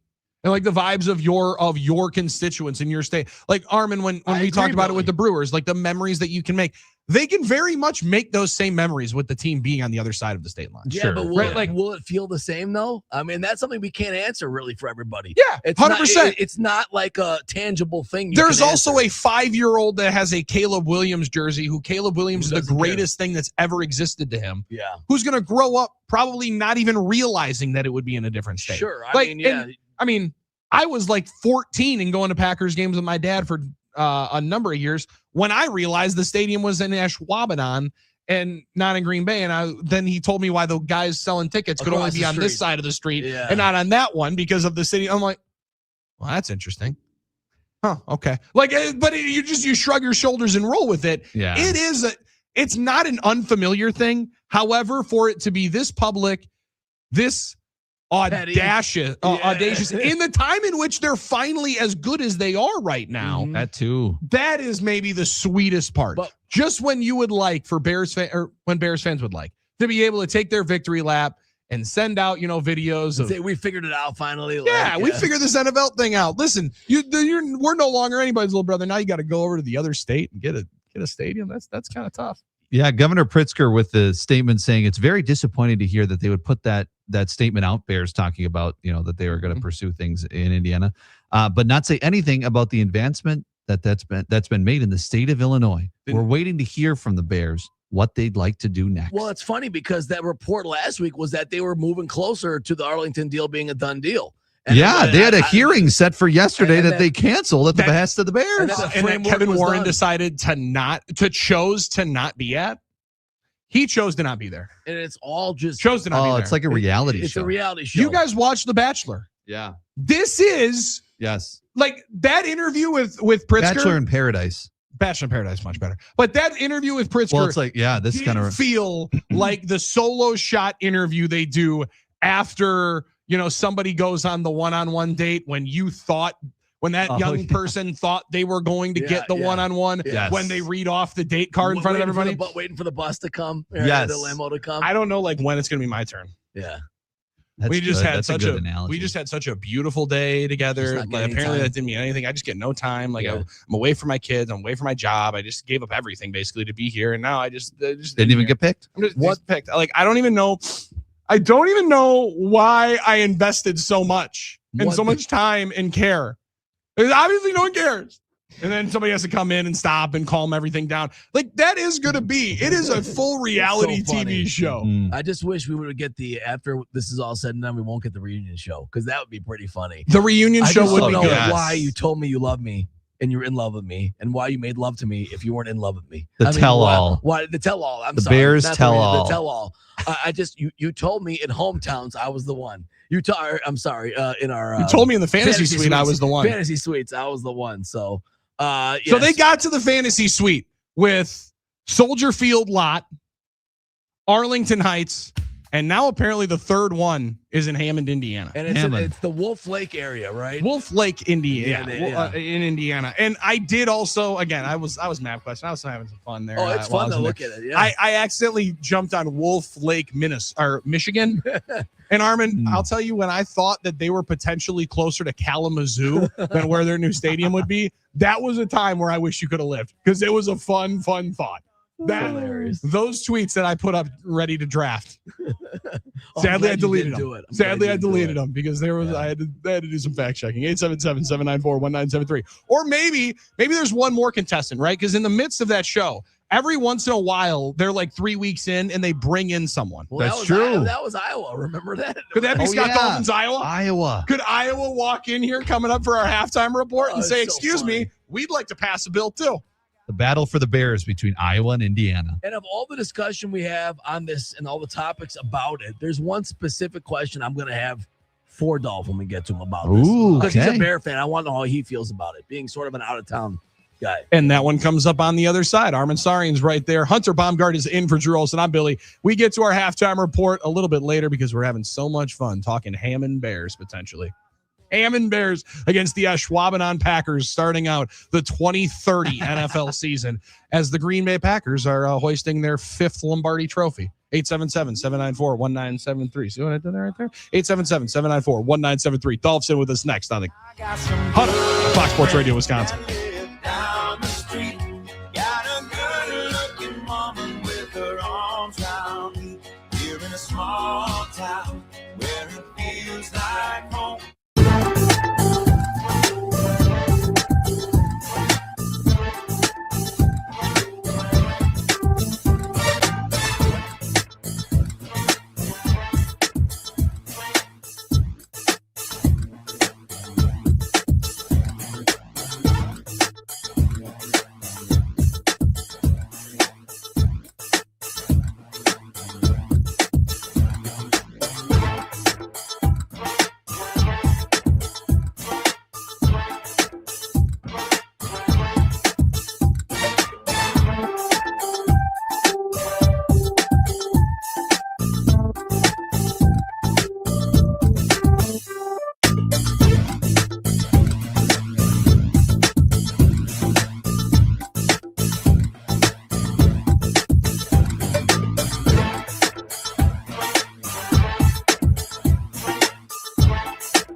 Huddle up. Halftime has reached us here on this beautiful Friday. It's flying by fast here in the good land. I'm Bill Schmidt, Hunter Baumgart in for Drew Olson, alongside our Nagano out Armen Sarian for one more day, and stepping in for our halftime entertainment, Scott Dolphin of the country station. I like it, Nagano'd out. One more day. With the CBS Nagano jacket, one more day. Now, I did think, Dolph, about bringing like a big old space heater in there and just really cranking up the heat on Armen for the last hour, just to see if he could earn it. Yeah. You want to see if I can handle I don't think we need to see or smell that, to be honest with you. Smelling is a very important thing, but it is behind the glass. Armen, are you going to now maybe for the next Olympics, the next Winter Olympics, which I believe are in France? Are you going to rock Albertville or? Oh, if you give me some Albertville gear, if it's free, it's Are you kidding Calgary? me? Oh, I would love some vintage, more Lake vintage. Placid. I would love some Squaw Valley 1960. Squaw Valley, yeah. I would love some more vintage Olympic gear. Big Vegas Pete was kind enough to give me some of his old stuff. I think people forget that California hosted the Winter Olympics back in the day. And that was the only other time the U.S. men's hockey team won gold. Yeah. Except for 80. Until this year. We're taking it. Yes. Until this year. We've got to get past Slovakia today. Yeah. Got to get past Slovakia today. They're tough. And like every other roster, they are littered with NHL They're players. tough. Yes. Slovakia. Well, and Dolphin, we talked about it and kind of let it off because it is, I fall into all different sports and you enjoy different things. Ultimately with the Olympics, I watch what I watch, right? Like, and it feels like the more and more the NHL playoffs are on, and the way NBC and now TNT and now ESPN is broadcasting the games again, like the ability to consume hockey seems like it's higher. Seems like the thirst might be higher. And when we're looking for, the NBA regular season has continued to go down there, asking how on earth we're going to get teams to care about the game tonight. Like, that's literally the owners meeting yesterday was, how do we make you guys want to win the game you're playing? That's crazy that's how we have to talk to teams. But like, there's a spot for a winter sport to really get a boom.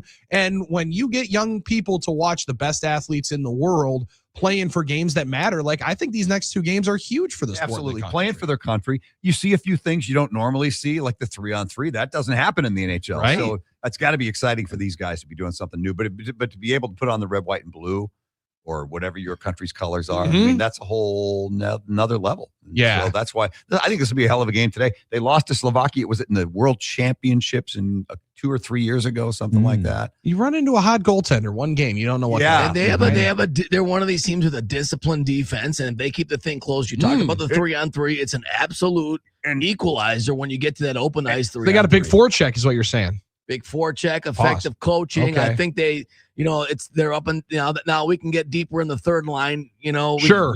It's funny you mentioned their goalies because one of them, what they say, one of their goalies is in the Admirals. It plays for the Iowa Wild. One of them's a University of Minnesota Duluth goalie for Slovakia. So they've got an interesting array of guys. But like you said, you catch fire in the Olympics. It doesn't matter where you come from. It doesn't matter. And obviously college hockey is huge, has been huge here for a long time with the Badgers and how good they are. But like, all in the Big Ten over the last number of years when they started to have more Big Ten hockey. Yeah.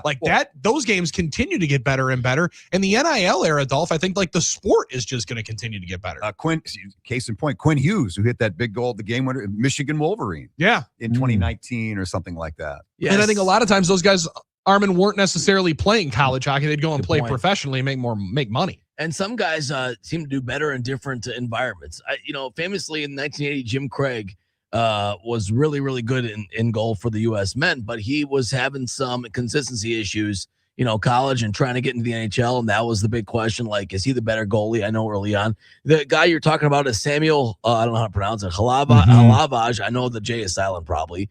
He plays for the Iowa Wild, and apparently he was struggling. He was. Yeah, the headline is "Meet the Struggling AHLer," starring in Slovakia's Cinderella Olympic run. So clearly, a change of scenery is what's working for him in playing the Olympics. We beat him. I know we beat him downtown a few times. I was going to say. He was playing the Admirals a number of different times. In fact, he got sent down to the ECHL's Iowa Heartlanders. Damn, I don't know where they are. I don't either. Wow, all I know is if that's got to be Grinnell's team. That's got to be like the armpit of Iowa's. A week unless Billy mentions Grinnell, Iowa at least once. Coralville. That's Iowa. That's Iowa City. Okay. But if you get sent from Des Moines to Coralville, I think you're in big trouble. Isn't that right? Cool logo though. They play at the Extreme Arena. which That's is a intense. new arena that hosts a lot of different types of event. I think that's home to one of the state high school. All right. I don't know if it's volleyball or what, but they play something there for the Iowa State High School. Point is, we're going to beat this team. All right, let's go. Yeah, Let's minus go. 800 favorites at the Potawatomi Sportsbook, I Ooh. believe, last I had checked. Like, That's a lot. money line was heavy for the U.S. men's team. What was the line on that? Minus 910 currently on the money line. What was the line on Miracle on Ice in 1980? Good question. Oh, I that's don't a know, good but I can only imagine it was up around that even more. I think it's the greatest upset in sports history. College kids against basically NHL players. I think they had lost. Was it 7-0 or 9-0 to the Russians? They got blown at out Madison Square Garden the week before that Olympics. Wow. Which is sort of the same situation with the women yesterday. We just blew them out in the prelim, so I was worried. Like, is it going to be, how that is? It's the Eeyore in me, of course. Well, I you said- should have worried. It's Canada. And it was that situation where, of course, it was closer than we thought. You kind of were hopeful we'll blow them out again. They were a big favorite, I think, minus 480. But boom, we had to win it in overtime. Thankfully, we did. But it was one of those situations. 11 current or former Wisconsin Badgers in that game. Is that what I read? Five from Team Canada. An awesome job by the graphics department at UW, having them things at the ready to celebrate, especially Hillary Knight, Captain America. What a hell of a week for her. Like, that is one of the better sports story weeks that you can have. Get engaged to your Olympic fiance, and then the next day hit the tying goal with 2 minutes to go. And that's the great thing about the Olympics in general. People come from all walks of life, from far corners of the. I was stunned today. I was looking, and Australia has 6 medals. I'm like, they don't have winter sports in Australia, right? But it's snowboarding. I guess you can do that anywhere, right? Yeah. There's synthetic snow that you can make. I guess, yeah, that makes sense. I guess I would not. They're all. I was thinking it would have snowboarding, had like to have most been of a them. figure Snowboarding skating and kind of thing. skiing. Wow, Interesting. All right, Okay. in Australia. All right, more you know. Enough of this. All right, ham and bears. All right, enough of this. All I've right. been trying to avoid it. Now, my Ham main and question Bears. for you. Armen has a very specific question. Very I think. specific question. You are a Bears fan, but you haven't lived in the market that your favorite teams have been in forever. How much does the location of a stadium truly matter to you as a sports fan?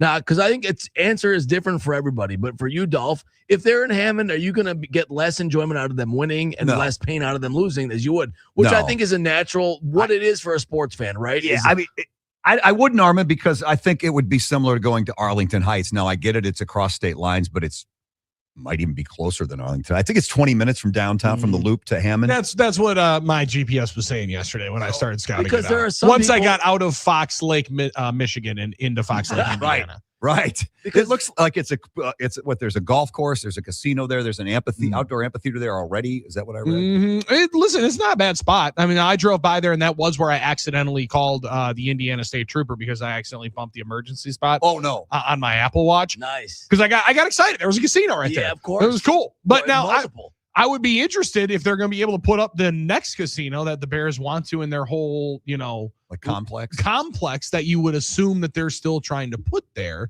But I mean, Indiana is in absolute go mode. And Dolph, it makes a lot of sense for the state of Indiana because if you are tied to the city of Chicago, the team will still be, as much as people were asking, are they going to change the name? And is the NFL going to force them to take the name Chicago off? No, they're not. No. I would be interested to see the state of Indiana's like, Indianapolis is not getting another Super Bowl. This is our way to get a Super Bowl technically in our state, and we'll get more with it being tied to Chicago. It was an it was an eyebrow raiser yesterday when I saw that $1 billion number thrown out there. Like, my God, they are serious. And if Illinois has half a brain, they better get on this thing. You would think. Now, again, it was very disappointed. Very disappointed that they were not there. And Kevin Warren decided that he did not want to show up to the meeting. And he chose to not be a part of this meeting. We compared it a little bit to like in a reality TV show, the interview that you have to do with the producer where they ISO the camera up and then you're talking about why they went on the one-on-one date with the person that you were sitting right next to in the stage. The ITM, right? Hunter of the in the moment. Yes. Interview? Yeah. ITM. Oh, good call there. So we're waiting, though, for the next contestant. We're waiting for Iowa to put this bill together, Dolph. Are you guys going to enter the fray here last second to try to get in? Now, that I don't want to see. Okay. I don't want to see the Cedar Rapids Bears. That would change the enjoyment if they were the Cedar Rapids Bears. Now you're talking, what, a couple hundred miles? No, So there is that's a the point. Coralville. They could go to Coralville and enjoy the and Heartlanders. play in the Extreme Center. Yeah. Yeah. But see, I think that's my question because like there is a point where it's too far. Now, what is that line? And I think that answer is different for everybody. For some people, it's the symbolism of the state line. That's the issue. If they were in Kankakee or somewhere that's even farther down south, but not in Indiana. I don't think it'd be as bad for some people. Yeah, I don't know. You'd have to look. I don't know. Is New England or Buffalo? I mean, those towns are at least. I mean, I think Foxborough is on the way to Rhode Island, isn't it? Foxborough's a hike. Santa Clara had the Super Bowl. They're literally like an hour away from San Francisco. I used to make that drive every single freaking day, and that's not. Those aren't close communities together, especially with the one-on-one traffic, as ridiculous as it is. That's a long ways down. Santa Clara is basically San Jose. Right? Yeah. Well, and Kittle was joking about it with the guys on the McAfee show, and they're like, "Oh, we're this is the great city." And he goes, "Yeah, I wish I was up here more." They're like, what? What do you mean? He goes, "Well, I live 20 minutes south of the facility, so I'm like an hour plus from this location." It's not realistic for that. So, but that is the other and again, there's a lot of interesting parts of here. The Bears legit could stay in the same team hotel they stay in right now when they go to Soldier Field because it's that close, right? Yeah. It is. It's like 20 minutes away. That's true. But they did invest significantly in redoing Hallis Hall. Yes, in the Lake Forest area. Yeah. Would they keep that? Oh, I think so. Would they try to move the entire facility? Like, there's that would be an interesting. I would be surprised though, Dolph, if the facility wasn't at their. I mean, you're telling me the coaches and players are going to go to Hallis Hall in Lake Forest and drive all the way. It would be an extra 20 minutes to the stadium if they do. I can't see them. I can't see them ever leaving Hallis Hall. I don't know how long they've been there, but my God, it has to be 60, 70 years that they've been. I just like that they are forced to answer these questions. Yeah, after maybe the best year that they've had in a while, because there was one chesty Bears fan that decided to start yapping at the pool. Now I did. Oh, nice. Let's go, Billy. Did you get into it? No, you know what? I gave him the thumbs down. After he gave a Bears down, I gave the thumbs down. Did you do it Roman Emperor style where you did the slow thumbs down? And two right after him, shook my head and laughed. I did go over and dap him up. And I said, "It's fun that this is fun again, huh?" Yeah. And he goes, "That's nice of you, man. No kidding." Like there was a deep breath where it was like, "Thank goodness it is relevant again." It is. But he also figured out one deal that I was kind of jealous of. He had the table in the pool, so his drink was sitting right there. I did have to go. I did have to give some respect because my man had something figured out. I like that. A lot of those all-inclusive resorts you go to have the taco service where they'll come around with a floating raft full of tacos and making tacos in the pool. Amazing. Yeah, if that were Boots on the Beach, would you have something like that? I didn't see that on Boots on the Beach, but we've had it on past Boots on the Beach. And I'm guessing you guys go to Vegas. I'm guessing that's probably, the floating food stations out something there. Floating. Different. Yeah, they got stuff. They got stuff floating around. Well, they charge you for it. I mean, there's no. I'm not buying all that stuff in Vegas. Sure. I'm paying all those bills there. Are you kidding me? You would not have been a fan of the Margaritaville spot down in Fort Myers. Well, no, I love $42 milkshakes. Don't get me wrong. What were they getting for a land shark ale down there? I think 10. I think it was 10. Terrible. Little souvenir cup. So there was a little hidden value. I'll do one of those. Little hidden value in there. It's an okay beer. But when the little guy got that $10 milkshake and your whole life has changed, he's loving my it. God, it was a game changer. Now, bedtime made it a little interesting, that's for sure. Well, Hammond, Indiana will be a great spot for the Chicago Bears' first 4,000-yard passer. If we have to, I guess, I'm looking for the silver lining here, not having to deal with the loop traffic going around the Tri-State Tollway, maybe. I don't know. Well, that might work. I still think, in the back of my mind, that Illinois will get something done and they'll end up in Arlington. Still possible. Heights. I kind of do. They do also own the land in Arlington Heights. It still makes sense. And from what I listened yesterday, everybody was still saying odds are it'll still be in Arlington Heights. Hey, they've also owned the land now for like 3 years, so they haven't done it. I'm wondering if they're going to do it or get off the pot. That's what I want to see. I'm on the south side of Milwaukee. That's 50 minutes from my front door to Arlington Heights. My buddy lived 20 minutes from there. I'm like, you got to be loving this. He goes, no. The part of going to a Bears game is you get to look down from the stands and you see the skyline of Chicago. I like that. I don't want to see the Rosemont Pavilion. He sounds like he's a real one, actually. I like that. He was pissed. Now, he gets mad about just about everything. So you still want those fans to exist. I love looking at the skyline when I'm at Bears games too, but I don't enjoy parking in the South Loop and traipsing 30 to 40 minutes through Grant Park and past the museums, and there's no tailgating, and it's not like any other NFL stadium. And that's what Kevin Warren didn't like either. That's a phenomenal. Great minds think alike. Yeah, that's true. That is true. Now, I don't know that everyone in the Big Ten would like you want to be clumped in with Kevin Warren, but listen, it's a lot more fun. Dolph, always appreciate it, brother. We'll talk to you on Monday. All right, guys. There he is, Scott Dolphin from the Country Station down the hall. Hunter B is in for Drew Olson. Hunter B on air is where you follow all of his coverage. We got a superhero of the day coming up, and it comes from high school sports with an NFL twist. That with our friends from Current Electric on the other side. Armen's right there. I'm Billy. It's the Huddle on Fox Sports Radio, Wisconsin.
Welcome back. It's the Huddle on Fox Sports Radio, Wisconsin. 1070 a.m. in Madison and 920 a.m. in Milwaukee is where you find Fox Sports Radio, Wisconsin every single day. Full lineup all throughout the day. Dan Patrick Show coming up in a few minutes, or from right now, about 70 minutes from right now. You'll enjoy DP, but you'll enjoy our friend Matt Lepay coming up in about a half hour from right now. It's time for our Current Electric superhero of the day, as Current Electric, the superheroes that walk amongst us and help out people on a daily basis with their electrical issues. There's a moment in time where you realize this is out of my weight class.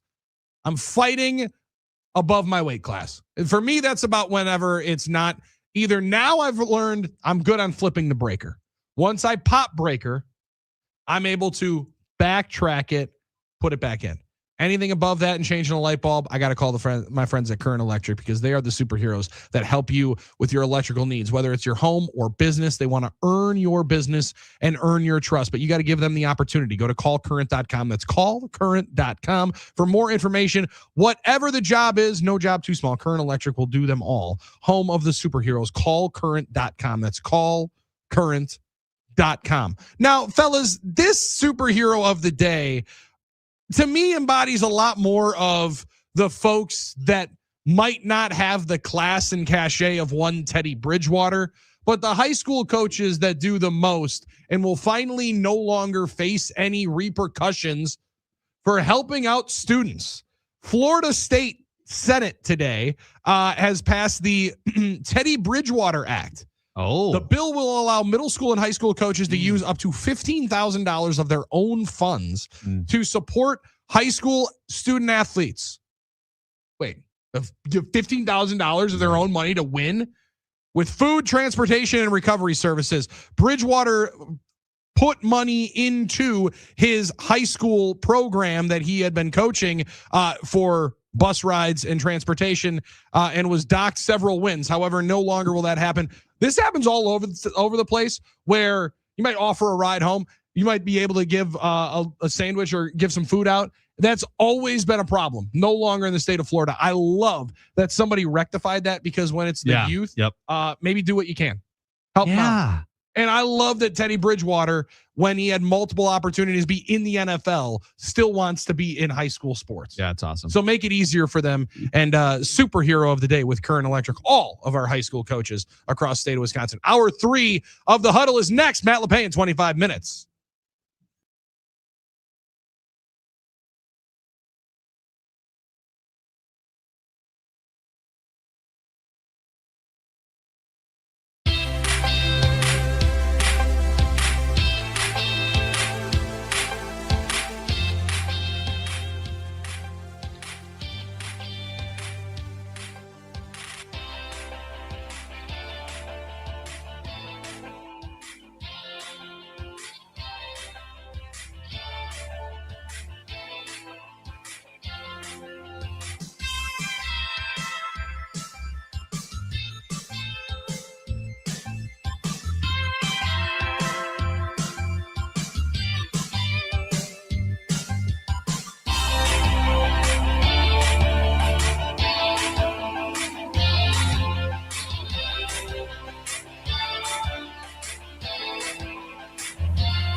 Good morning, Wisconsin, and welcome to the Huddle. I'm all for someone huddling if you have something to say.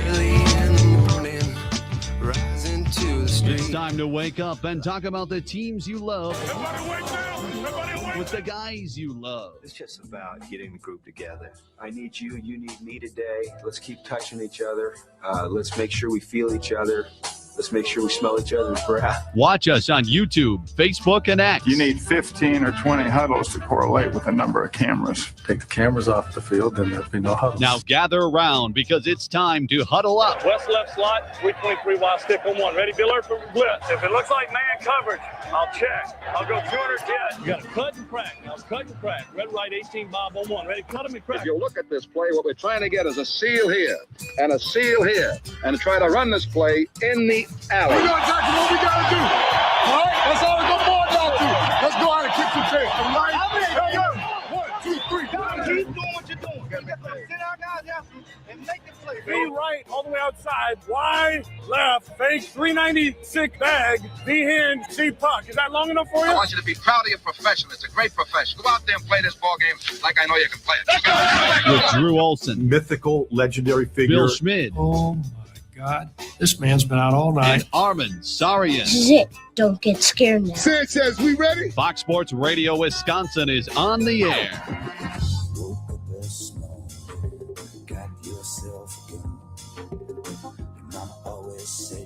All right, strong to the finish hour number 3 of the Huddle. Huddle up, everybody, across the state of Wisconsin. It's Fox Sports Radio Wisconsin. I'm Bill Schmidt alongside Hunter Baumgart in once again for Drew Olson, who will return from a sun-splashed, I should know this, Costa Rica?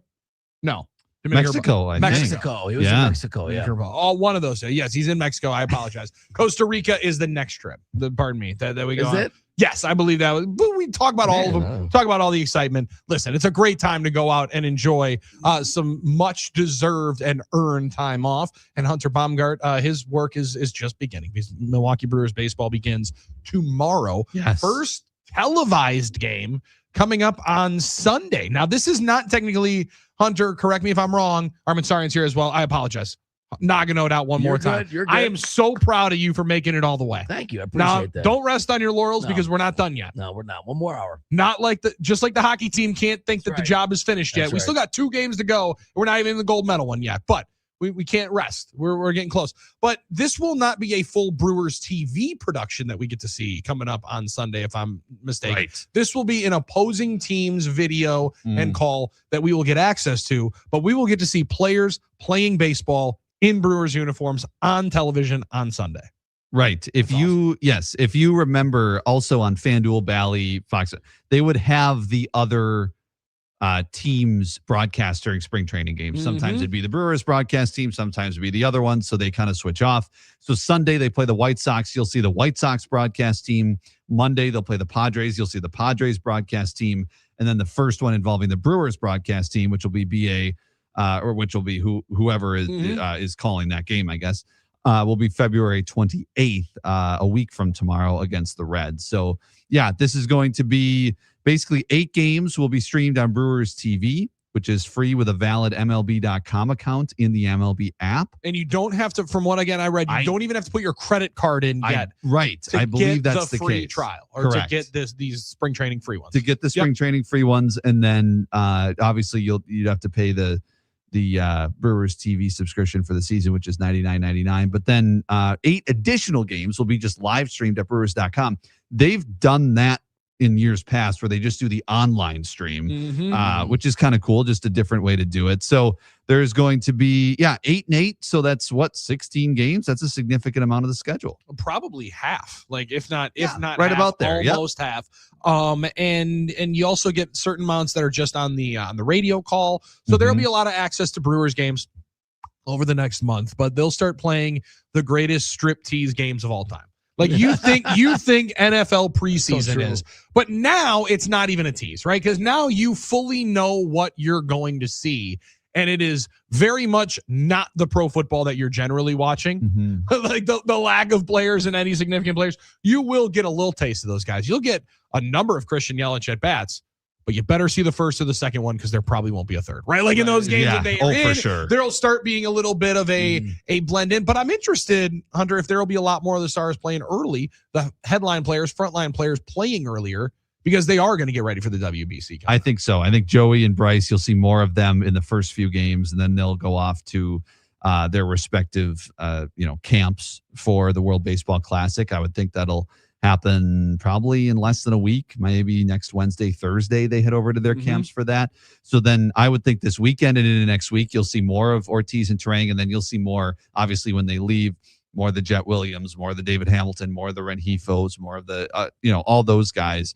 And the veterans, from what I remember, it takes a little while for a guy like Yelich to start playing, although they've been careful with the back in years past. So interested to see how much Garrett Mitchell plays as well. Some of these guys who are coming off injury. Garrett Mitchell said he's only been cleared for 2 weeks. Now, it's good that he's cleared, obviously, like fully cleared, but it has been 2 weeks. So I have a feeling they're going to be a little cautious. And he also... I know we talked about right? Yeah. I would think that it might have been a little earlier. What a long injury for him. Yeah, it really has been, I guess, then. Yeah. He's had 2 shoulder surgeries now. And one of the things he talked to Todd Rosiak about this week was he's not going to be a different player, but he's going to change a little bit of the way he's going to play because he has to. It's making smarter decisions when diving for balls, diving into bases, maybe sliding feet first more on the base paths or more in the field. Like, he's going to have to be a little conscious about that. And it's unfortunate because you want to play with your hair on fire all the time.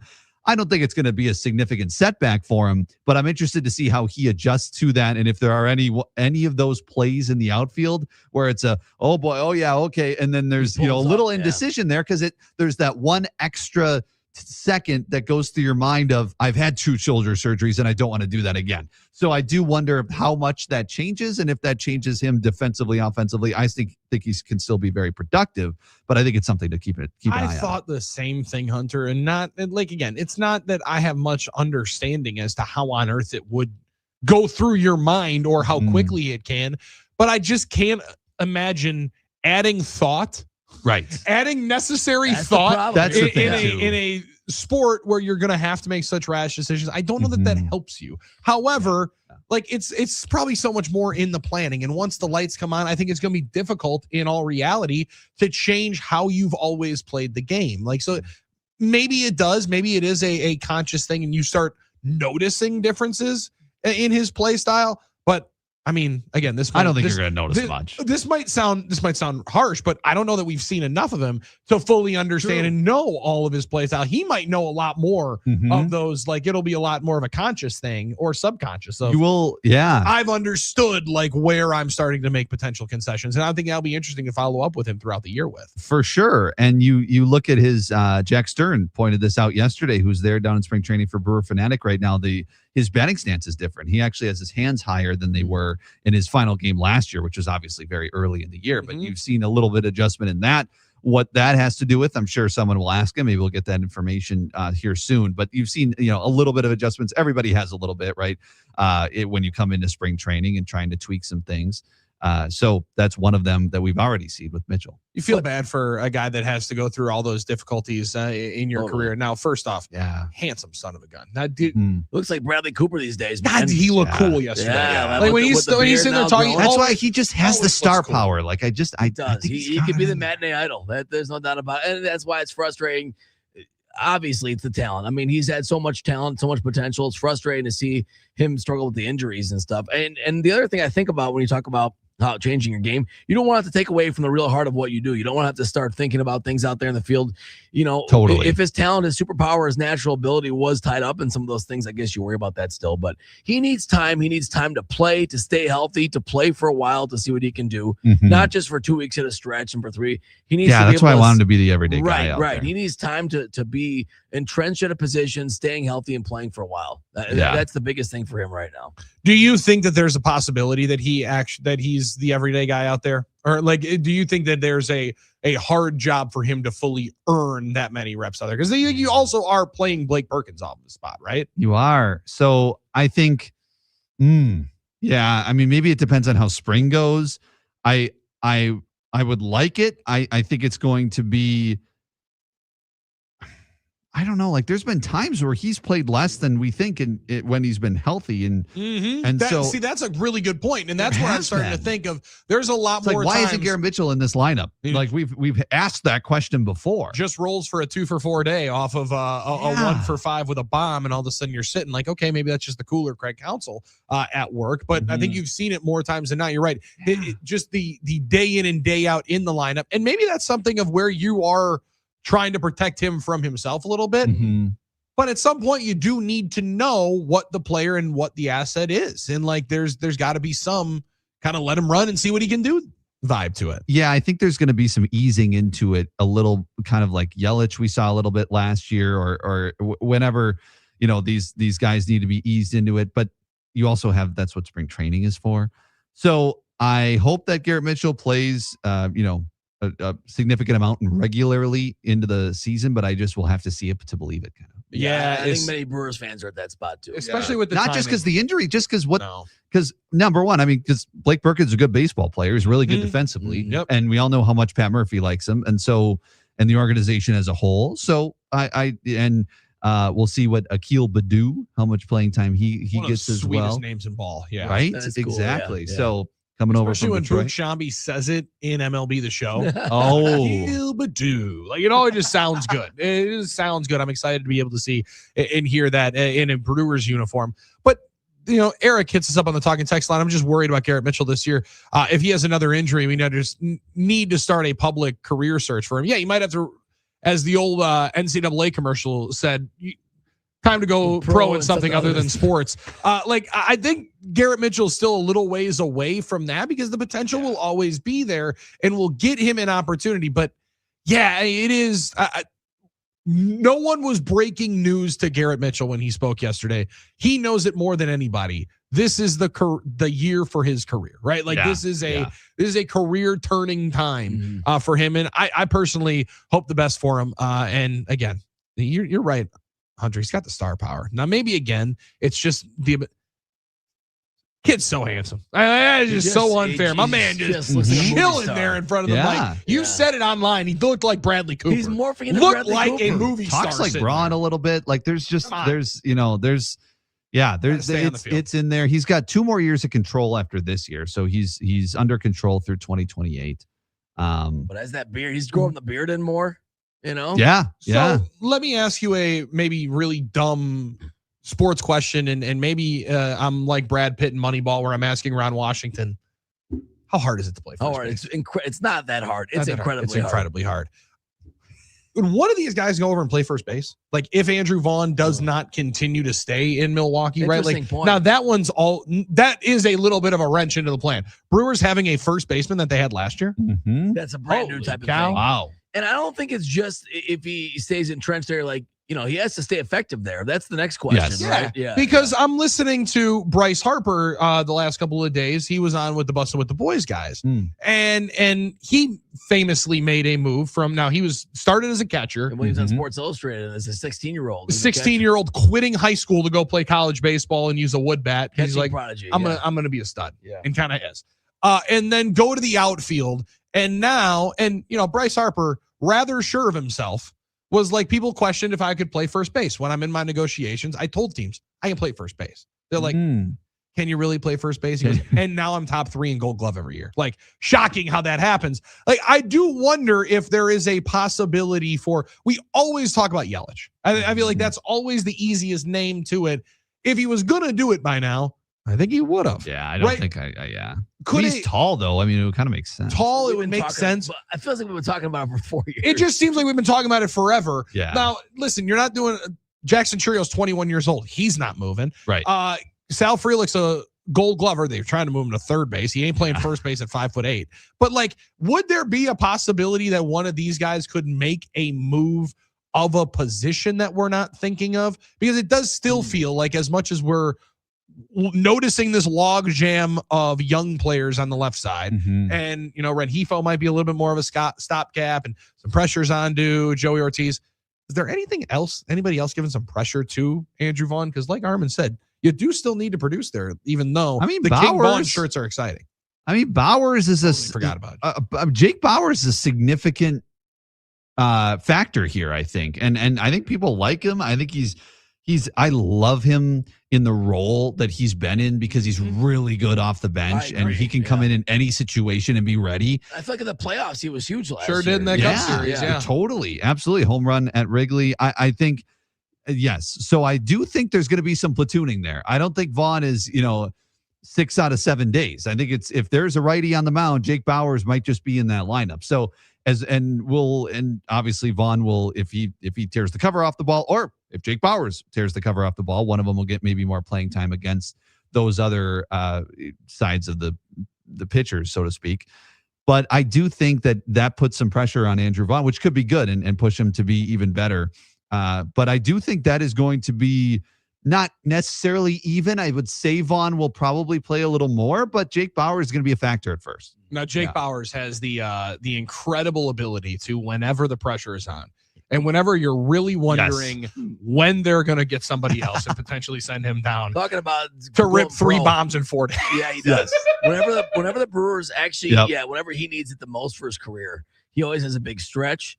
Had that big monster moment, against the Mets. Didn't he hit a homer in Game 3 against the Mets too? Am I going crazy? He hit the one right before Sal. He hit the one right before Sal, right? So he hit the go-ahead homer. It was huge against the Cubs. He does have that kind of flair for the dramatic, and that spot where I remember saying last year, we can't take Bauers out of the lineup in the playoffs. So you got to give him a shot to do something. So you're right, Billy. When he needs it the most for his career, it does feel like when anyone tries to tell him about going pro in something other than sports, it's like, no, I'm going to save my career real quick. Yeah, he said chill out really quick. Fine. Okay, fine. I guess I'll get serious on this ACT test. All right, let's go. And then he does it. So I don't think it's out of the realm of, a lot of times in sports we get wrapped up, and I think in the logical trap of when a guy played well last year, that means he's a finished product to perform like that every year. Sure. It's still fair to say we don't know if Andrew Vaughn can consistently deliver what he's done, right? So it's good to have the other option in Bauers at first base. But down the road might be somebody else. It's hard to say, but it sure seems like,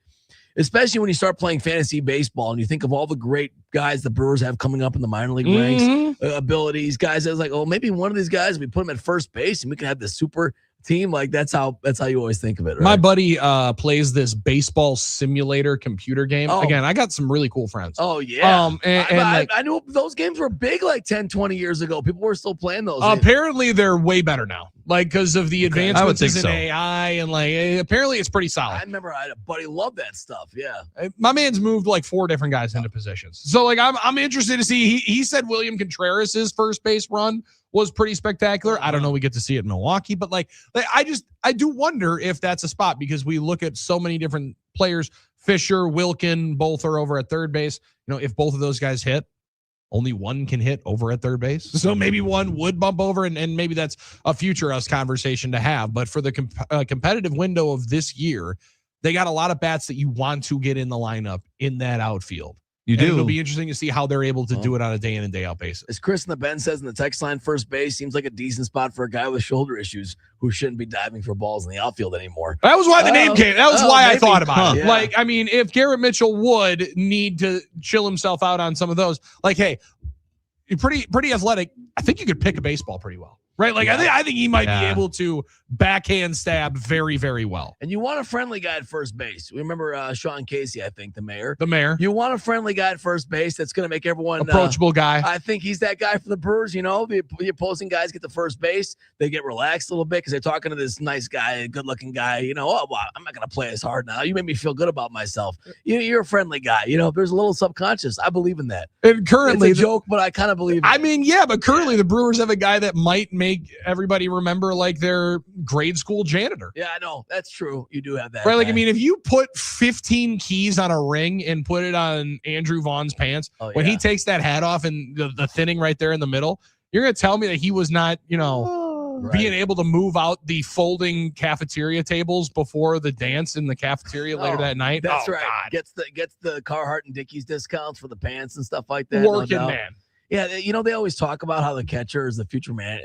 Catcher is the smartest guy in the field. It always seems like the first baseman's the friendliest guy in the field. I don't know if that's just a coincidence or what. I don't know. I just thought of that. Bryce Harper did say, and I had not thought of first base brought into this way or thought of this way, and it was an interesting one. He goes, "My job is to make everybody else as good as they can be." right? Like, because if I don't scoop a ball that I probably could get, he gets an error. I don't, right? True. Like, so if he is going to have the best fielding percentage, I need to be good for him. That's true. That's a good point. I mean, you're kind of doing it for your teammates at that point, and especially if you make a move to first base, and obviously it helps your career because it can prolong it if you're late in your career. Mad City Brew saying Yelich should be a full-time DH and maybe play outfield if needed. I think that's where especially, he is, right? That's totally, especially because you have that much talent in the outfield. I would think that Yelich plays most of the time, just like last year. I would think he played most of the time at DH. Maybe play outfield here and there if needed, but I would think he is going to be the DH. And if the DH wouldn't have came to the National League, I wonder if we maybe would have seen Yelich try a first base move at some point. But since the DH is in the National League, there's really no need to move him there. I'm fascinated to see if as locked in the corner spots are as I think they should be, right? Yeah. Maybe you just let Sal Frelick be a Gold Glove caliber right fielder, and you let Jackson Churio be a left fielder and figure it out and just get better, right? He's 21-year-old going on 22. I saw some ridiculousness of people saying, I think I need to see more from him. I think maybe you need to watch him as a 6+ WAR player in 2 years. He's 21 years old and he's got 2 2020 seasons. Go off, Billy. I mean, come on now. Like, my guy. Just be smarter. Maybe we just be smarter. I think this is having a conversation. This is the point, though. Third year in the league where he could really take off, and this is where you could really see that really high ceiling that he has. 30-1 at the Potawatomi Sportsbook to win the MVP. Now that isn't a league that Shohei Ohtani exists in. Yeah, that's why. Right. So Shohei is going to only be able to play about 100 games for that award to be anybody else's, but we'll see. We'll see. I think the Bill Belichick era for coaches, where it's like we need some voter fatigue. Yeah, we need people to get Ohtani fatigue, and I don't know that one's going to happen. However, we'll be here all year to be able to see if it does. You are correct that for people wondering an issue, and how we are, we're in this market about contracts and money, wondering about the money's worth. He has been his money's worth so far this year in his career. He's been giving you the money's worth. Yeah, the ROI is pretty good. Definitely, it is. It is. If you look at the way the market rate is for wins and things like that. Little guy was wanting to watch some baseball games during the most electric moments of the season. Guys, I know it happened. It happened in the moment. That son of a gun had 10 strikeouts and 3 home runs against us in that game 4. Wow. That's disgusting. Yeah. You can't do that in MLB Show. It's nasty. He did it to go to the World Series. That's disgusting. That's disgusting stuff. So that was unfair. That was unfair. Now we're going to play baseball, hopefully, when, at some point he'll be out of the league. When Ohtani hit the home run off Chad Patrick in the NLCS, I heard Chad Patrick interviewed, and he was like, that ball that I threw to him had been a rollover to first or the right side of the infield like every time I threw that pitch, and then Ohtani put it in the LA Knights. He's a different cat. It was unbelievable. Yeah. Chad Patrick, the look on his face, on his back, is he's like, well, I tried. He's like, I didn't even look at it. Yeah. Hey, I just Pack the Brew, I think, had him on. Boss Dobler, welcome home, Billy. Wish Hunter could be on every day. Absolutely. Oh. And not only that, let's hear it for Dobler with the picture change. He's got a picture up now. Oh, yeah. Hey, what's up, Boss Dobler? Let's ride. What up? So that's pretty Is that cool. a Bayern Munich kit? Look like All right, it. let's ride. That's what I'm talking about. 877-794-1973. On the other side, we talk some Badgers basketball, maybe a tick of football, also a lot of road at night when we are joined by the voice of the Wisconsin Badgers, Matt Lepay. He huddles with us next. Voice of the Wisconsin Badgers on Fox Sports Radio Wisconsin right after this.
Even though I don't know, there were a lot of Badger alums at the Margaritaville Resort in Fort Myers. When this thing came home, people were jumping at the pool. And all I could think is they were dreaming of Matt Lepay giving a touchdown Wisconsin with the Badgers going up 31-14 at home against, insert whatever opponent. Could be Western Illinois, could be Michigan, whatever it is, whoever it is, we will be excited whenever the Badgers are taking one of those big leads. Michigan State could be an interesting one. Very excited for it. Matt Lepay joins us now on the Huddle. I'm Billy. Hunter Baumgart in for Drew Olson. There's Armen and Nagano out for one more half hour as the Winter Olympics conclude this weekend. Matt Lepay, appreciate the time as always. And I'm excited for you to be, before we talk about the team on the floor and everything that's happening now, very excited for the continued release and more people to get their eyes on A Road at Night, and even more excited for you to be in the greater Milwaukee area coming up for a viewing and a post-viewing discussion coming up tomorrow. Love that more people are going to get an eye on this, and very, very thankful for you to be making the trip up here coming up tomorrow afternoon. Well, the crowds have been great here in Madison. They've extended the run here in Madison for A Road at Night. The theaters were packed last weekend. They've continued that way from what I understand. And then tonight, it's Patrick Herb, Jarrell Moore, Howard's son, and Charlie Wills, a former Badger, will be there. And then tomorrow, the screening is at 4 with the panel to follow at the Majestic Cinema Brookfield. And then it'll be Ben Brust, who was recruited by Howard. That'll be part of the story that Ben will tell, and Brian Butch, who played when Howard was on Bo Ryan's staff. So it's as we've said multiple times, because it's true, it's very emotional. And some of the feedback I've had from those who have been in attendance is at the end of the movie, they're drained. You don't know what to do. And I think when you're there, when there are panels, it can help some, but it's just, it's so powerful. It's important. I mean, is it a grab the popcorn and sit back? I wouldn't put it in that category. It's just a really important movie, and you'll probably cry a little bit, but hopefully you'll walk out of there feeling pretty good about some of the best in people that have come out in the nearly 7 years after that accident. Well, sometimes, those are the better experiences. You want to talk about deciding whether to come out and see it and those type of things. Sometimes those are the most, in a weird way, enjoyable experiences, because you're moved and you feel fulfilled by being moved by emotion and in those sense, and you get lessons of perseverance and the enduring power of friendship and brotherhood that you maybe needed or didn't feel like you thought about until you saw it again. So in a weird way, Jimmy V said it right in his speech. It said three things that we should do every day. Yeah. Every day. Number 1, laugh. You should always laugh every day. Number 2, you should think. And number 3, you should have emotions. You should be moved to tears. You should laugh. You should think, and you should cry. And that's a full day. And I've heard people talk about it. Like the act of being sad and crying is not necessarily on the surface level a enjoyable thing in the moment, but it can make you feel better in certain ways from being fulfilled and from what it means. And it has like this cathartic experience. So I would encourage people, if they can, to go see it for those reasons. Don't avoid it because you're afraid of a sad feeling. Look for the positives, look for the silver linings, and look for the reasons to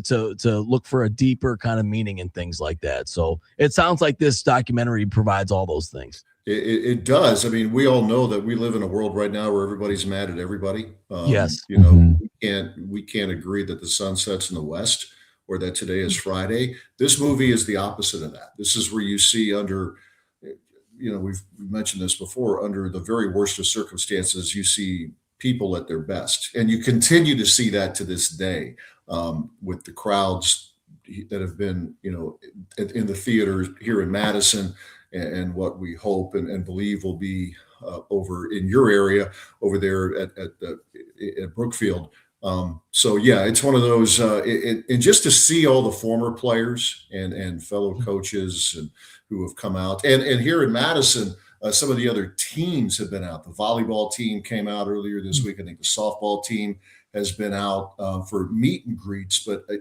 showing support, because there isn't anybody on those teams, or, we're talking college age. It's, Howard, this happened before they were in school, but they understand the story. The basketball team, the Curry basketball team, was there last Thursday night for the premiere. So you see support from all different directions, and it's just been heartwarming to witness.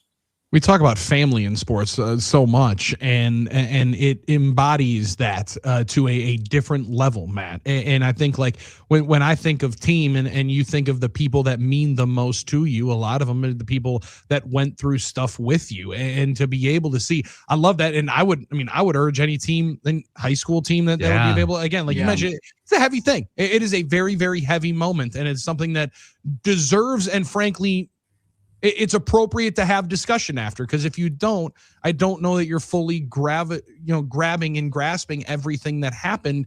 And it's something that I would really, really urge a lot of coaches to be able to have their teams talk, because we talk about culture and there's buzzwords and love and family. And when you need those that love you the most, when you're at your absolute lowest, this is a remarkable story of those galvanizing and celebrating and being around somebody that they all, from what we've heard from everybody that's spoken to us about the story, Matt, they said, if this was one of us, Howard would have led the charge for all of us. Yeah, the interesting thing here, and I've thought about this a lot, particularly with the documentary being out there again, is like the normal progression of life is that, when you're in college age, you're a certain way, and as you get older, you get more mature, at least theoretically. Right. I'm still waiting for that one. Yeah, I'm working on that myself. But Howard is one of those who got it right the first time. He would ask you in college, how are you doing? And he's not asking you that as he keeps walking. It's not a drive-by question. He wants to know, and he would know, particularly with teammates, if things weren't quite right. Hey, come on over. There's a part to the documentary where Andy Kilbride was struggling, and Howard said, "Hey, come on over. Let me cut your hair."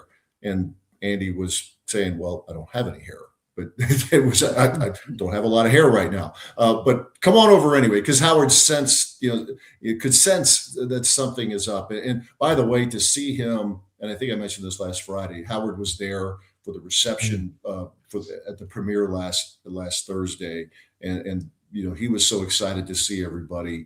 But as I think Andy Kilbride said, he was even more thrilled. Like, it lifted Howard to this day is lifting up others, and that's who he is. As Stan Van Gundy is saying, the line of the documentary is there are exceptional people, and then there's Howard Moore, and that's a fact. That's not an exaggeration. That is the absolute truth by one of the pastors, as he says in the documentary.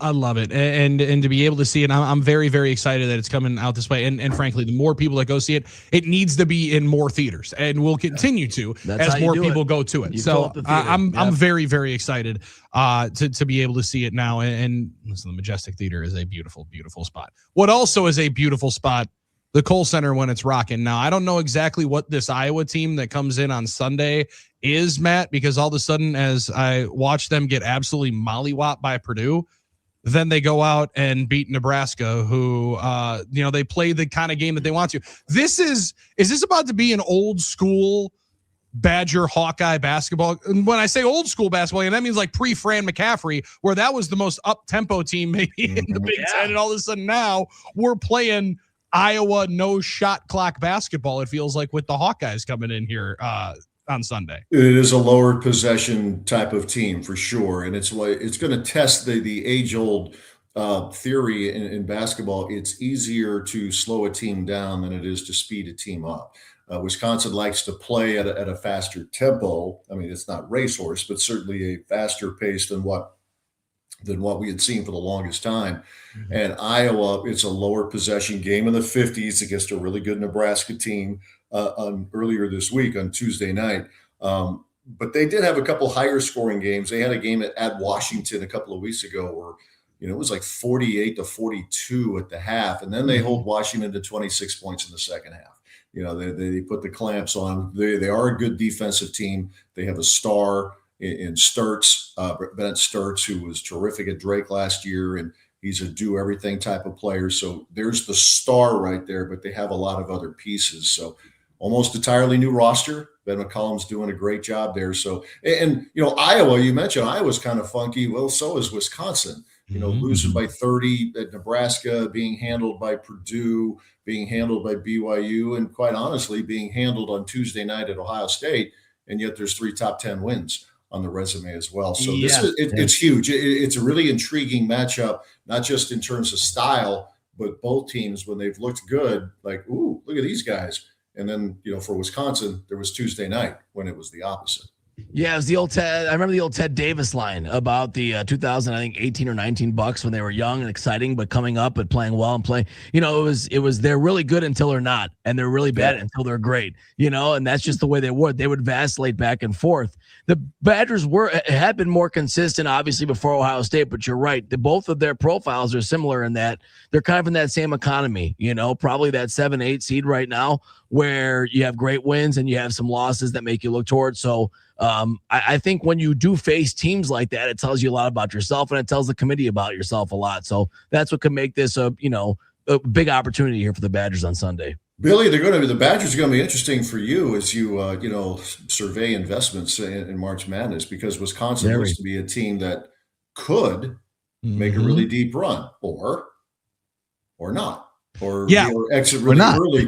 But the guard play, which is like, you could say that about most of the teams in the tournament, but I think with Wisconsin, it makes more sense. But the guard play, okay, these guys, with Blackwell and Boyd, that's a guard play kind of can carry the day. So people and Braden, and Braden Carrington, you got Nolan Winter in the front line. That's the question: is when you get to that point, will the good Wisconsin be there multiple times once they get into the tournament?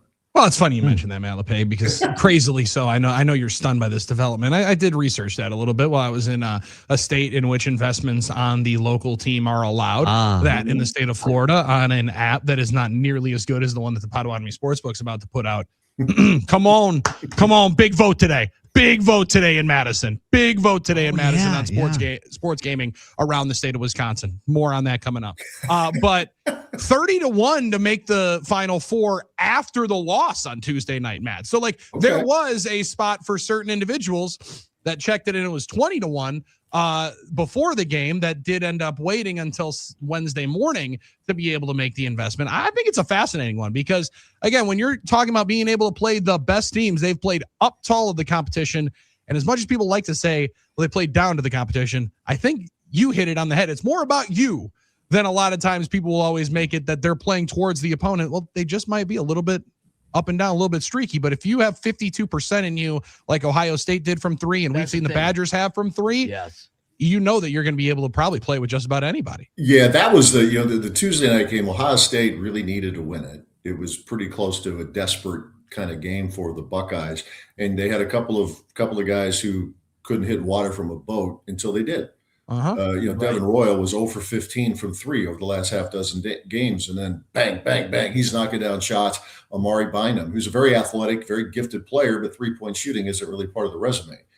Tuesday night it was. And it was just, Wisconsin maybe made it easier for them. They got confidence early, but this is, like, I always hear people, Butchie and I were talking, baseball nuts. Well, that's baseball.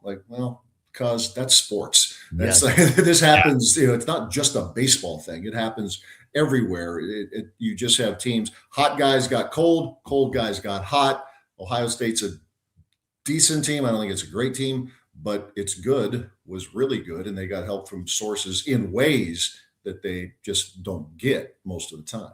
Yeah, the idea of 3-point variance now is a big thing. As Your more favorite teams, thing. As more teams shoot a lot of them, it's inconsistent results, and you just never know what's going to happen from game to game. Yeah. I can't wait to put the 3-point variance T-shirt on once we get to March. That's my favorite shirt for March, because that is. So you got that. You got 3 true outcomes in baseball. Yes. Walk, strikeout, home run, 3-point variance. So it's a whole lot of that going. Analytics. It's not just a baseball thing. Yes, I'm going to have 3-point variance on the back. It's going to say progress is not linear. And I'm just excited for at the end of this tournament when they do just like they did in the NFL, when they do in the NFL playoffs. They're like, man, it's crazy. It's like getting pressure with 4 wins. Oh, It's like we just started watching football. We just discovered that. You hit threes and you have good guards. That ultimately wins in bat. Like I do like when we go back to Matt. There's no DVOA or points per possessions that we're going to talk about. It's that guy was hot. He was the best player on the floor. Crazy that he made shots. Crazy that he made shots. Matt, I can't wait for tomorrow. It's going to be a phenomenal event, and urge everybody through the 24th in Madison, through the 26th here, a road at night, and more screenings, I would assume, coming up at aroadatnight.com. You guys are the best on Tuesday night. Just so you know, it was a little later for me. I was in the Eastern time zone, so you guys did put me to bed on Tuesday night, but I didn't sleep with you guys. I do appreciate it. They tucked you very, very nicely on the call on the Varsity app. And you got me. You said you're in Fort Myers. I stay fairly close to where you were staying this week. Nice. One of the condos in that general vicinity, Fort Myers Beach. That's well done, Billy. Everybody's well there. Everybody's there. That's why they're number one in the Olympics ratings. Because the Olympics spot. Now, Matt, hopefully you don't get any hot water with the HOA spot like I may have got my folks into. I'm excited. I'll fill you in on that one with a cold one, because that's a good story to be able. That's a good tease. Yeah, I look forward to that over a couple of cold beverages. So, all right, boys. See you this weekend. Have a great call coming up on Sunday. There he is, voice of the Badgers, Matt Lepay, hanging out with us here on the Huddle. It's going to be a powerful night, a powerful afternoon coming up tomorrow, and I can't wait. And again, if you have not gotten some tickets, go check it out, aroadatnight.com for more information, and you can get all your tickets and know more information on what post-viewing discussions we'll be rolling through coming up. Guys, how does this happen? We got not a lot of time left here. How do we just have minutes to play with when we return? I apologize. This is way too much fun. Hunter, this is a warp speed show, man. Whipping by, and Hunter's week on the morning show is almost coming to an end. So he is going to wake and bake with us on the other side with Happy Place Hem. It's the Huddle on Fox Sports Radio, Wisconsin.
All right, 2 minutes for Hunter's last hit. Wake and bake story of the day here on the Huddle. Fox Sports Radio, Wisconsin.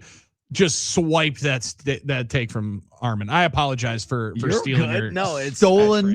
The important thing is we got broad it in. daylight. It's Hunter's last hit right here. So let's go. Just swipe that thing right from That's Hunter all here. good. Yeah. As we wrap up with Wake and Bake story of the day. Wake and Bake with, or whenever you do, with our friends at happyplacehemp.com. Their best Delta 8, Delta 9 products across the country, all locally made and locally grown, locally produced right here, and locally shipped right here in Wisconsin in the Muskego area. You can go and stop in off College Avenue and talk to the boys at Elevated Hemp Solutions at happyplacehemp.com, or just go to happyplacehemp.com, use promo code HUDDLE, and get 25% off your entire order and free shipping. That one to me is the easiest one. Again, you shop local for everything else.